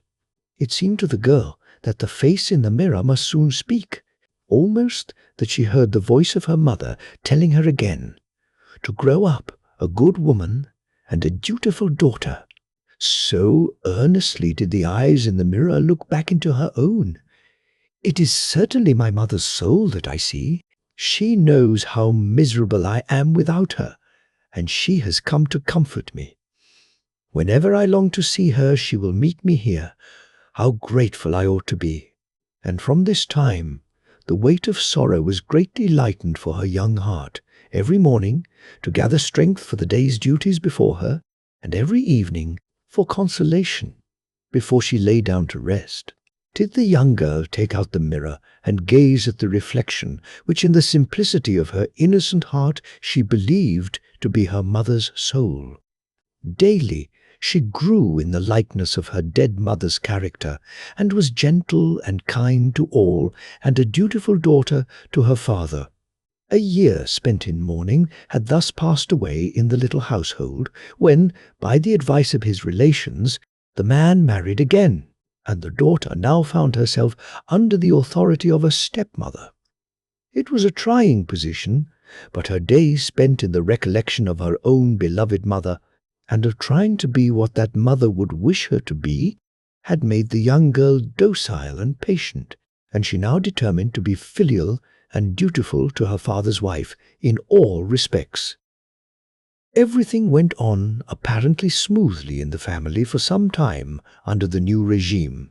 There were no winds or waves of discord to ruffle the surface of every day life, and the father was content.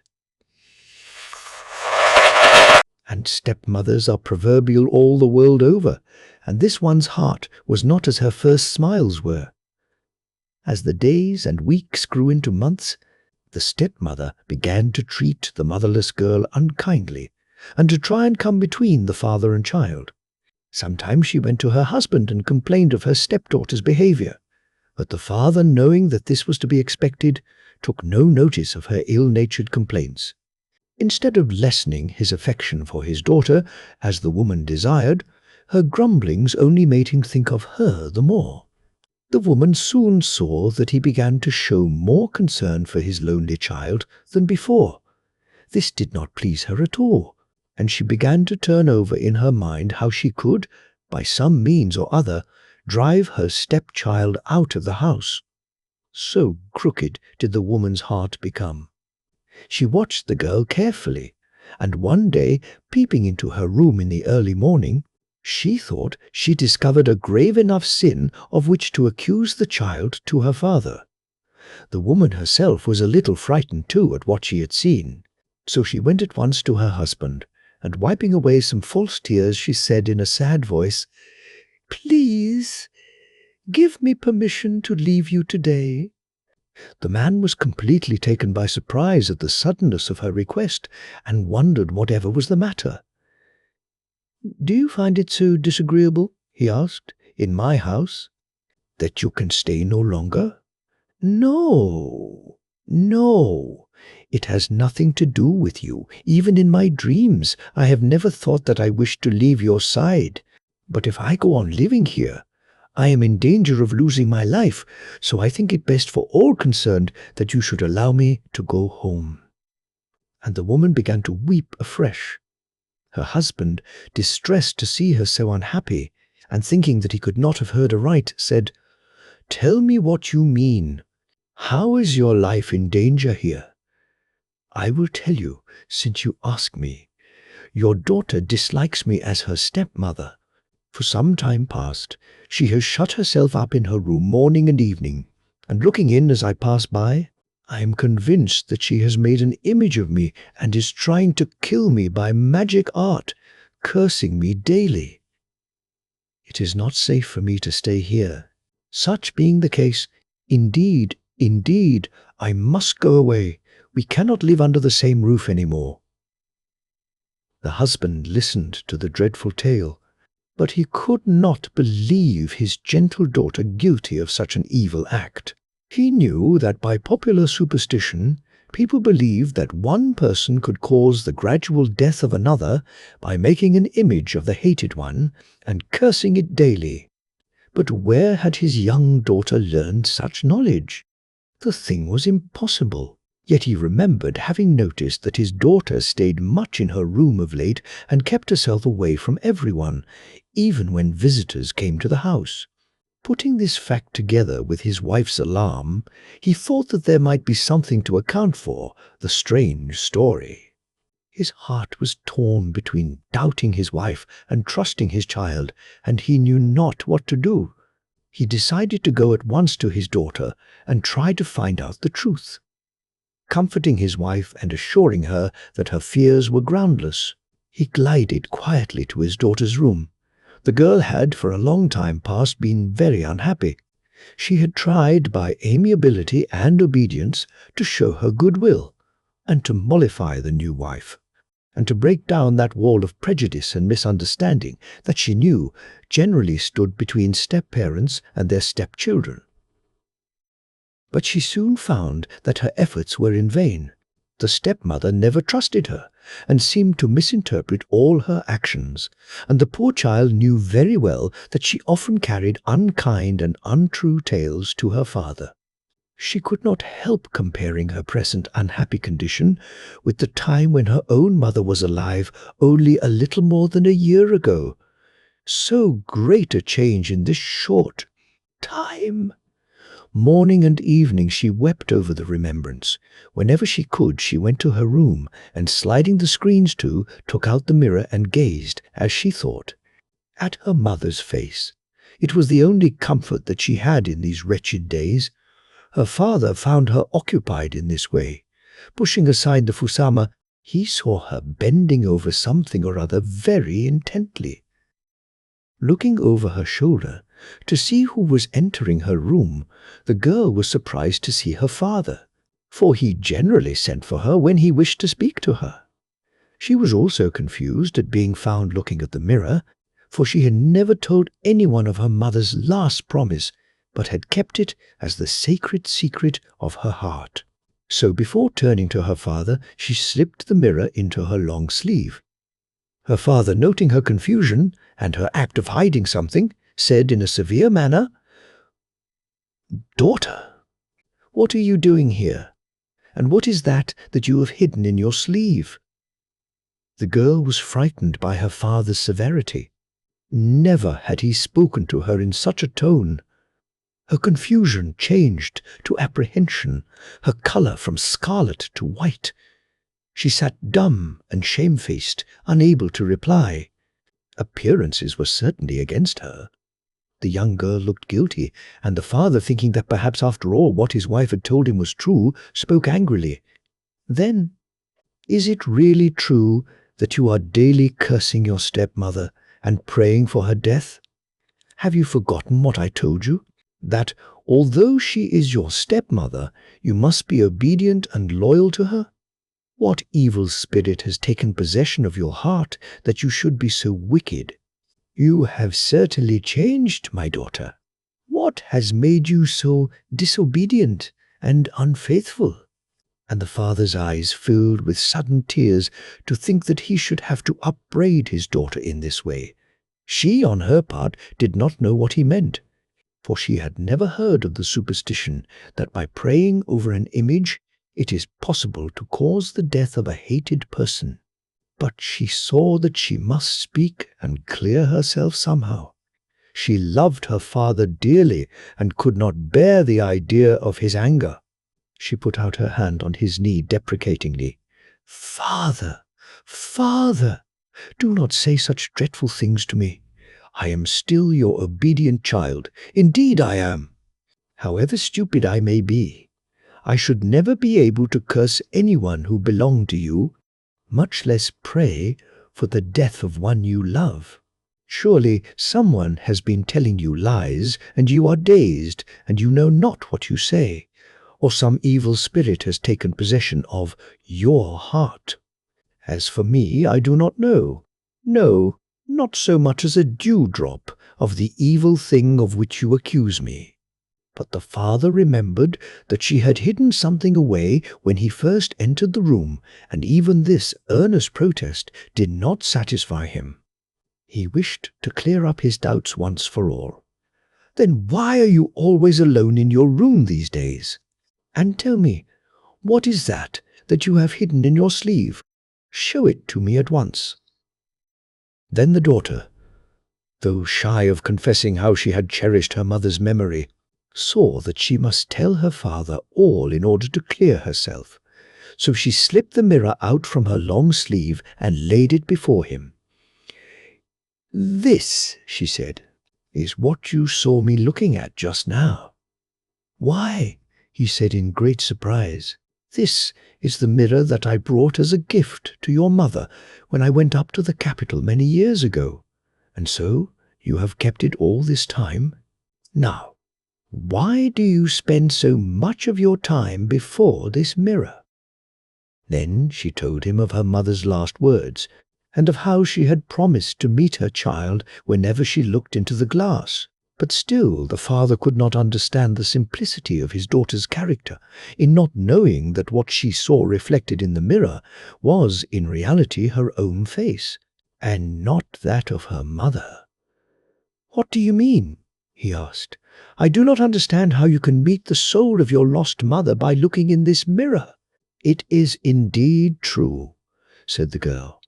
"And if you don't believe what I say, look for yourself." And she placed the mirror before her. There, looking back from the smooth metal disc, was her own sweet face. She pointed to the reflection seriously.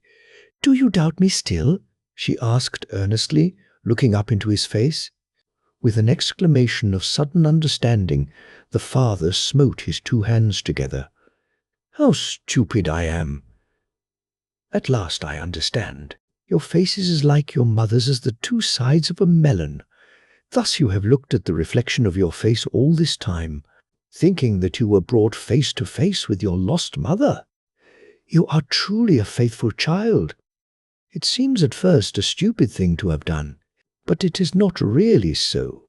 It shows how deep has been your filial piety and how innocent your heart.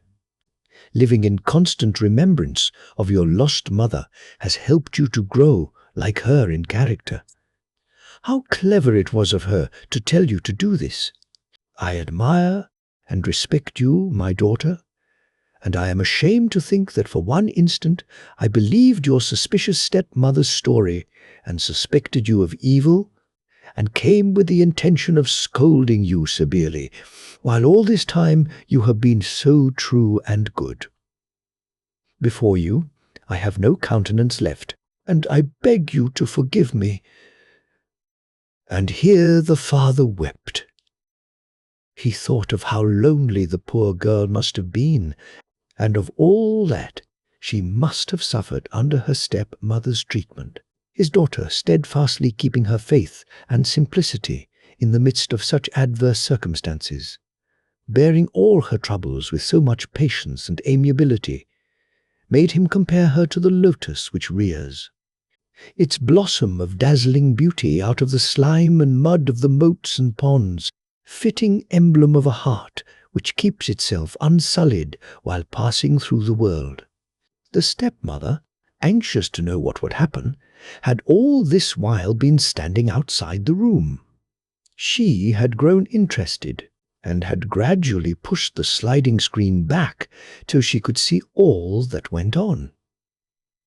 At this moment she suddenly entered the room, and dropping to the mats, she bowed her head over her outspread hands before her stepdaughter.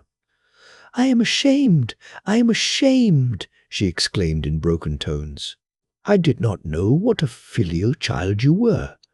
Through no fault of yours, but with a stepmother's jealous heart, I have disliked you all the time. Hating you so much myself, it was but natural that I should think you reciprocated the feeling, and thus when I saw you retire so often to your room, I followed you, and when I saw you gaze daily into the mirror for long intervals, I concluded that you had found out how I disliked you, and that you were out of revenge trying to take my life by magic art. As long as I live, I shall never forget the wrong I have done you in so misjudging you and in causing your father to suspect you. From this day I throw away my old and wicked heart, and in its place I put a new one, clean and full of repentance. I shall think of you as a child that I have borne myself. I shall love and cherish you with all my heart, and thus try to make up for all the unhappiness I have caused you. Therefore, please throw into the water all that has gone before, and give me, I beg of you, some of the filial love that you have hitherto given to your own lost mother." Thus did the unkind step-mother humble herself and ask forgiveness of the girl she had so wronged. Such was the sweetness of the girl's disposition that she willingly forgave her stepmother, and never bore a moment's resentment or malice towards her afterwards. The father saw by his wife's face that she was truly sorry for the past, and was greatly relieved to see the terrible misunderstanding wiped out of remembrance by both the wrongdoer and the wronged. From this time on, the three lived together as happily as fish in water. No such trouble ever darkened the home again, and the young girl gradually forgot that year of unhappiness in the tender love and care that her stepmother now bestowed on her. Her patience and goodness were rewarded at last. The farmer and the badger long. Long ago there lived an old farmer and his wife who had made their home in the mountains, far from any town. Their only neighbor was a bad and malicious badger.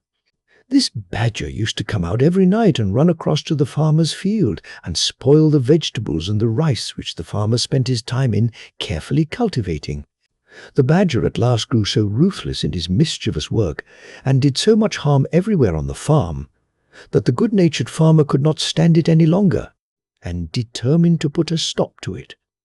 So he lay in wait day after day and night after night with a big club, hoping to catch the badger, but all in vain. Then he laid traps for the wicked animal. The farmer's trouble and patience was rewarded, for one fine day on going his rounds, he found the badger caught in a hole he had dug for that purpose. The farmer was delighted at having caught his enemy, and carried him home securely bound with rope. When he reached the house, the farmer said to his wife, "I have at last caught the bad badger. You must keep an eye on him while I am out at work, and not let him escape, because I want to make him into soup tonight." Saying this, he hung the badger up to the rafters of his storehouse and went out to his work in the fields.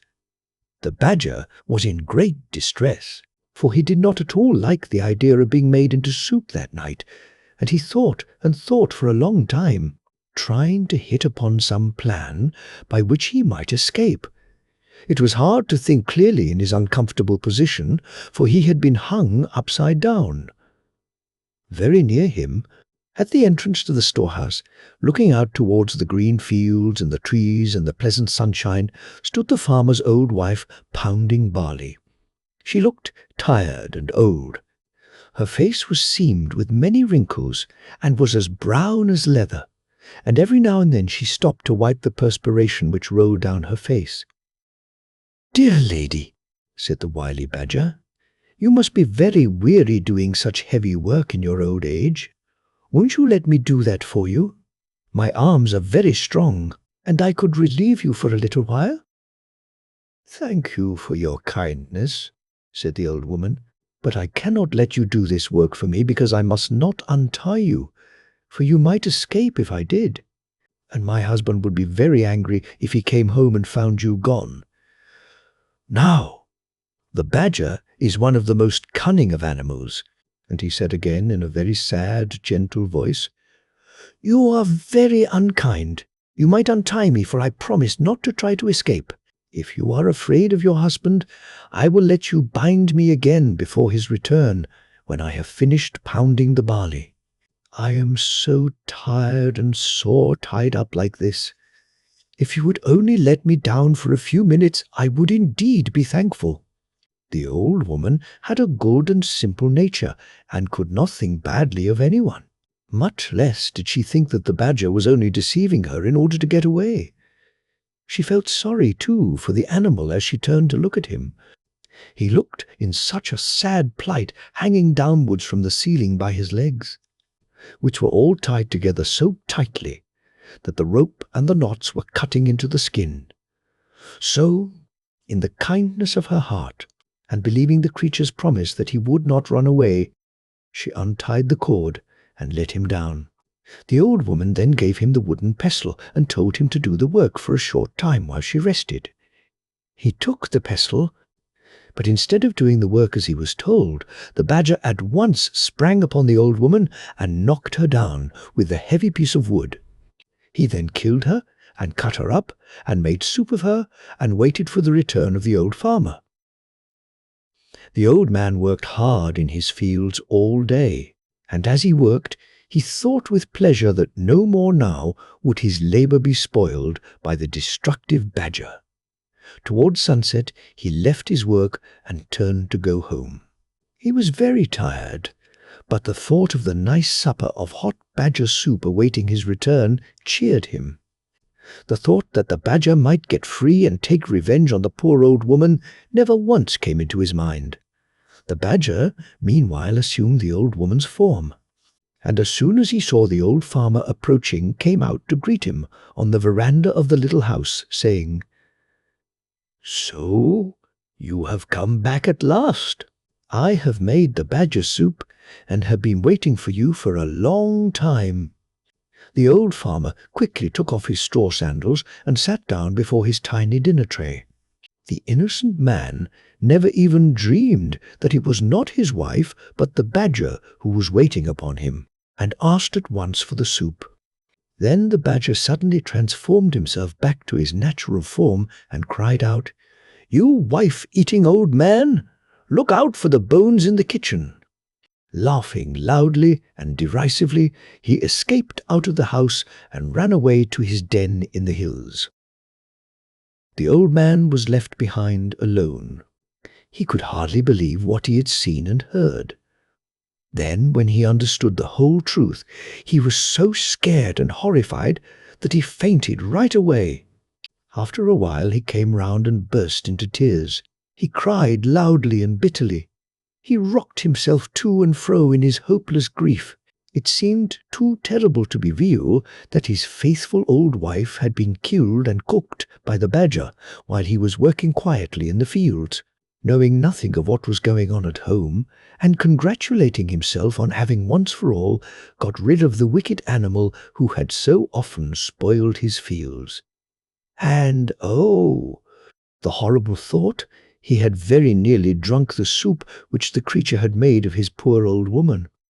"Oh dear, oh dear, oh dear," he wailed aloud. Now, not far away, there lived in the same mountain a kind, good-natured old rabbit. He heard the old man crying and sobbing, and at once set out to see what was the matter, and if there was anything he could do to help his neighbor. The old man told him all that had happened. When the rabbit heard the story, he was very angry at the wicked and deceitful badger, and told the old man to leave everything to him, and he would avenge his wife's death. The farmer was at last comforted, and, wiping away his tears, thanked the rabbit for his goodness in coming to him in his distress. The rabbit, seeing that the farmer was growing calmer, went back to his home to lay his plans for the punishment of the badger.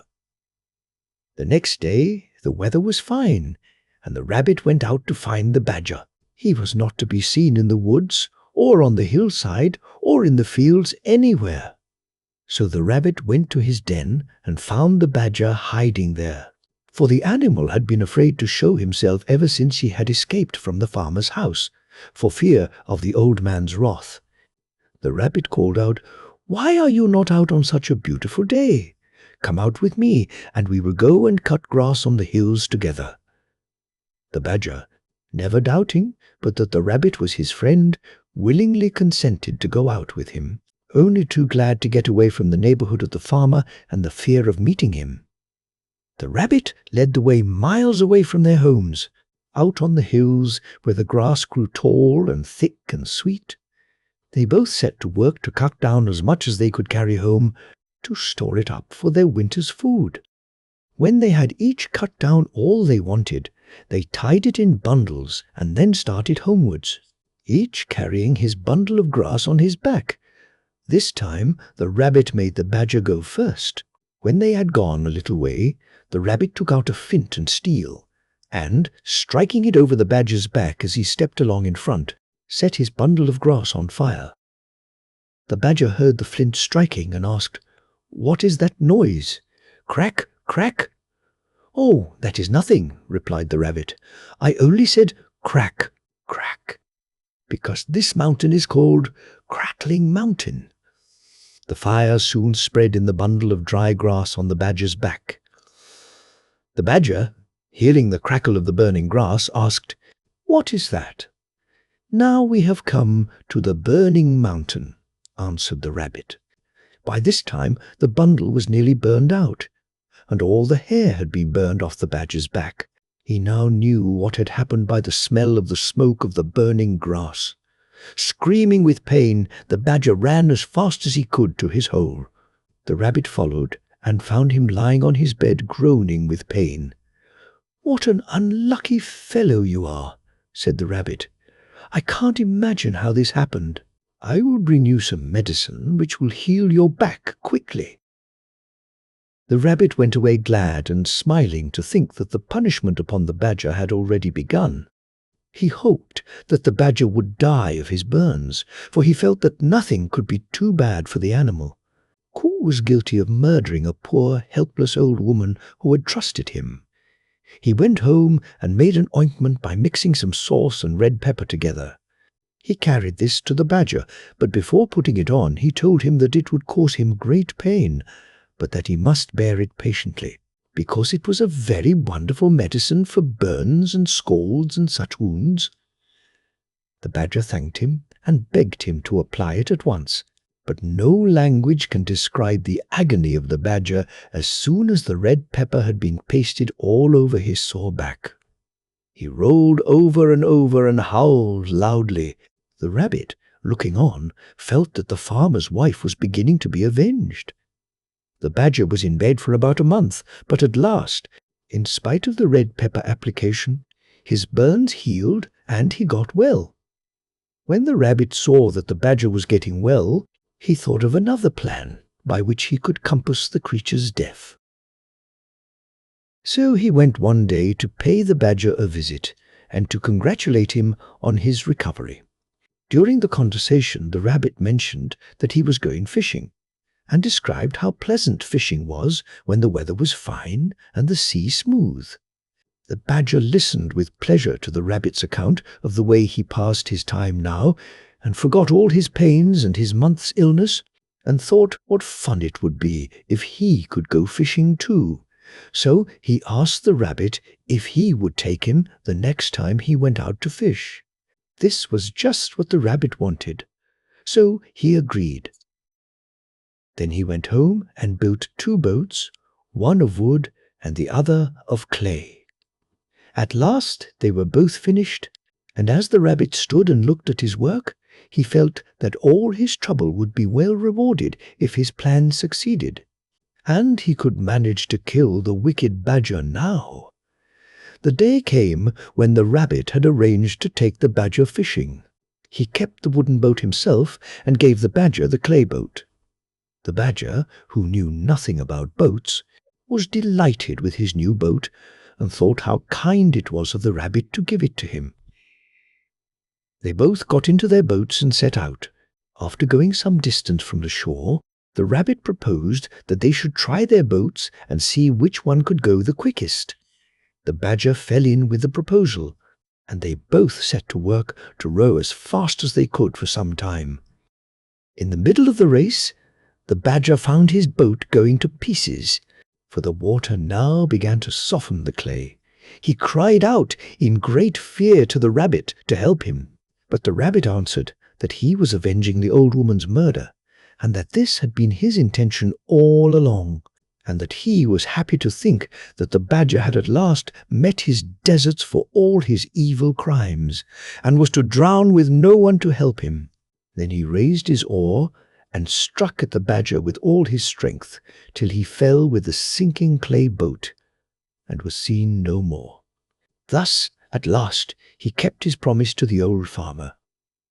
The rabbit now turned and rowed shorewards, and having landed and pulled his boat upon the beach, hurried back to tell the old farmer everything, and how the badger, his enemy, had been killed. The old farmer thanked him with tears in his eyes. He said that till now he could never sleep at night or be at peace in the daytime, thinking of how his wife's death was unavenged. But from this time he would be able to sleep and eat as of old. He begged the rabbit to stay with him and share his home. So from this day the rabbit went to stay with the old farmer, and they both lived together as good friends to the end of their days. The Goblin of Adachigahara. Long, long ago, There was a large plain called Adachigahara in the province of Mutsu in Japan. This place was said to be haunted by a cannibal goblin who took the form of an old woman. From time to time, many travelers disappeared and were never heard of more. And the old women round the charcoal braziers in the evenings, and the girls washing the household rice at the wells in the mornings, whispered dreadful stories of how the missing folk had been lured to the goblin's cottage and devoured, for the goblin lived only on human flesh. No one dared to venture near the haunted spot after sunset, and all those who could avoided it in the daytime, and travellers were warned of the dreaded place. One day, as the sun was setting, a priest came to the plain.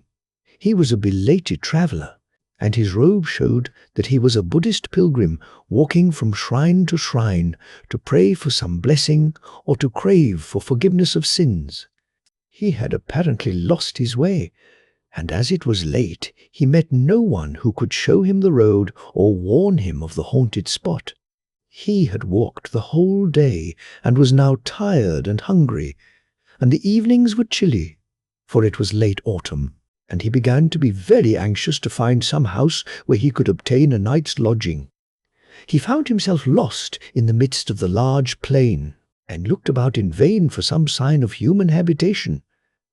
At last, after wandering about for some hours, he saw a clump of trees in the distance, and through the trees he caught sight of the glimmer of a single ray of light. He exclaimed with joy, "Oh, surely that is some cottage where I can get a night's lodging." Keeping the light before his eyes, he dragged his weary, aching feet as quickly as he could towards the spot, and soon came to a miserable-looking little cottage. As he drew near, he saw that it was in a tumble-down condition. The bamboo fence was broken, and weeds and grass pushed their way through the gaps. The paper screens which serve as windows and doors in Japan were full of holes, and the posts of the house were bent with age and seemed scarcely able to support the old thatched roof. The hut was open, and by the light of an old lantern, an old woman sat industriously spinning. The pilgrim called to her across the bamboo fence and said, "Oh, Ba-san, old woman, good evening. I am a traveller. Please excuse me, but I have lost my way and do not know what to do, for I have nowhere to rest tonight. I beg you to be good enough to let me spend the night under your roof." The old woman, as soon as she heard herself spoken to, stopped spinning, rose from her seat, and approached the intruder. "I am very sorry for you. You must indeed be distressed to have lost your way in such a lonely spot so late at night. Unfortunately, I cannot put you up, for I have no bed to offer you, and no accommodation whatsoever for a guest in this poor place." "Oh, that does not matter," said the priest. "All I want is a shelter under some roof for the night, and if you will be good enough just to let me lie on the kitchen floor, I shall be grateful. I am too tired to walk further tonight, so I hope you will not refuse me, otherwise I shall have to sleep out on the cold plain." And in this way he pressed the old woman to let him stay. She seemed very reluctant, but at last she said, "Very well, I will let you stay here. I can offer you a very poor welcome only, but come in now, and I will make a fire, for the night is cold." The pilgrim was only too glad to do as he was told. He took off his sandals and entered the hut. The old woman then brought some sticks of wood and lit the fire, and bade her guest draw near and warm himself. "You must be hungry after your long tramp," said the old woman. "I will go and cook some supper for you." She then went to the kitchen to cook some rice. After the priest had finished his supper, the old woman sat down by the fireplace, and they talked together for a long time. The pilgrim thought to himself that he had been very lucky to come across such a kind, hospitable old woman. At last the wood gave out, and as the fire died slowly down, he began to shiver with cold, just as he had done when he arrived. "I see you are cold," said the old woman. "I will go out and gather some wood, for we have used it all. You must stay and take care of the house while I am gone." "No, no," said the pilgrim. "Let me go instead, for you are old, and I cannot think of letting you go out to get wood for me this cold night." The old woman shook her head and said, "You must stay quietly here, for you are my guest." Then she left him and went out. In a minute she came back and said, "You must sit where you are and not move, and whatever happens, don't go near or look into the inner room. Now mind what I tell you." "If you tell me not to go near the back room, of course I won't," said the priest, rather bewildered. The old woman then went out again, and the priest was left alone. The fire had died out, and the only light in the hut was that of a dim lantern. For the first time that night he began to feel that he was in a weird place, and the old woman's words, "Whatever you do, don't peep into the back room," aroused his curiosity and his fear. What hidden thing could be in that room that she did not wish him to see? For some time the remembrance of his promise to the old woman kept him still. But at last he could no longer resist his curiosity to peep into the forbidden place. He got up and began to move slowly towards the back room. Then the thought that the old woman would be very angry with him if he disobeyed her made him come back to his place by the fireside. As the minutes went slowly by and the old woman did not return, he began to feel more and more frightened, and to wonder what dreadful secret was in the room behind him. He must find out. "She will not know that I have looked unless I tell her. I will just have a peep before she comes back," said the man to himself.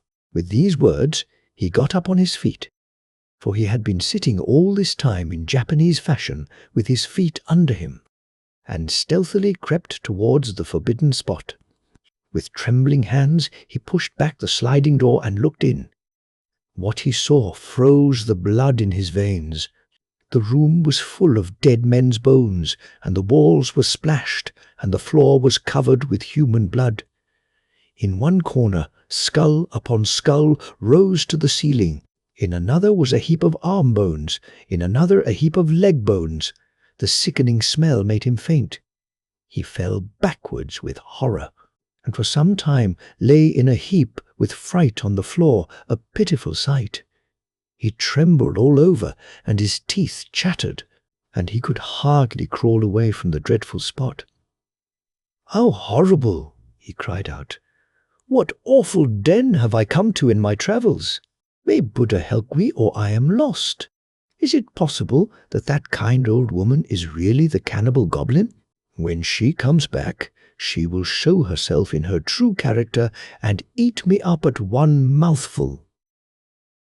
With these words, his strength came back to him, and, snatching up his hat and staff, he rushed out of the house as fast as his legs could carry him. Out into the night he ran, his one thought to get as far as he could from the goblin's haunt. He had not gone far when he heard steps behind him and a voice crying, "Stop! Stop!" He ran on, redoubling his speed, pretending not to hear. As he ran, he heard the steps behind him come nearer and nearer, and at last he recognized the old woman's voice, which grew louder and louder as she came nearer. "Stop! Stop, you wicked man! Why did you look into the forbidden room?" The priest quite forgot how tired he was, and his feet flew over the ground faster than ever. Fear gave him strength, for he knew that if the goblin caught him, he would soon be one of her victims. With all his heart he repeated the prayer to Buddha, "Namu Amida Butsu, Namu Amida Butsu." And after him rushed the dreadful old hag, her hair flying in the wind, and her face changing with rage into the demon that she was. In her hand she carried a large blood-stained knife, and she still shrieked after him, "Stop! Stop!" At last, when the priest felt he could run no more, the dawn broke, and with the darkness of night the goblin vanished, and he was safe. The priest now knew that he had met the Goblin of Adachigahara, the story of whom he had often heard but never believed to be true. He felt that he owed his wonderful escape to the protection of Buddha, to whom he had prayed for help. So he took out his rosary, and bowing his head as the sun rose, he said his prayers and made his thanksgiving earnestly. He then set forward for another part of the country, only too glad to leave the haunted plain behind him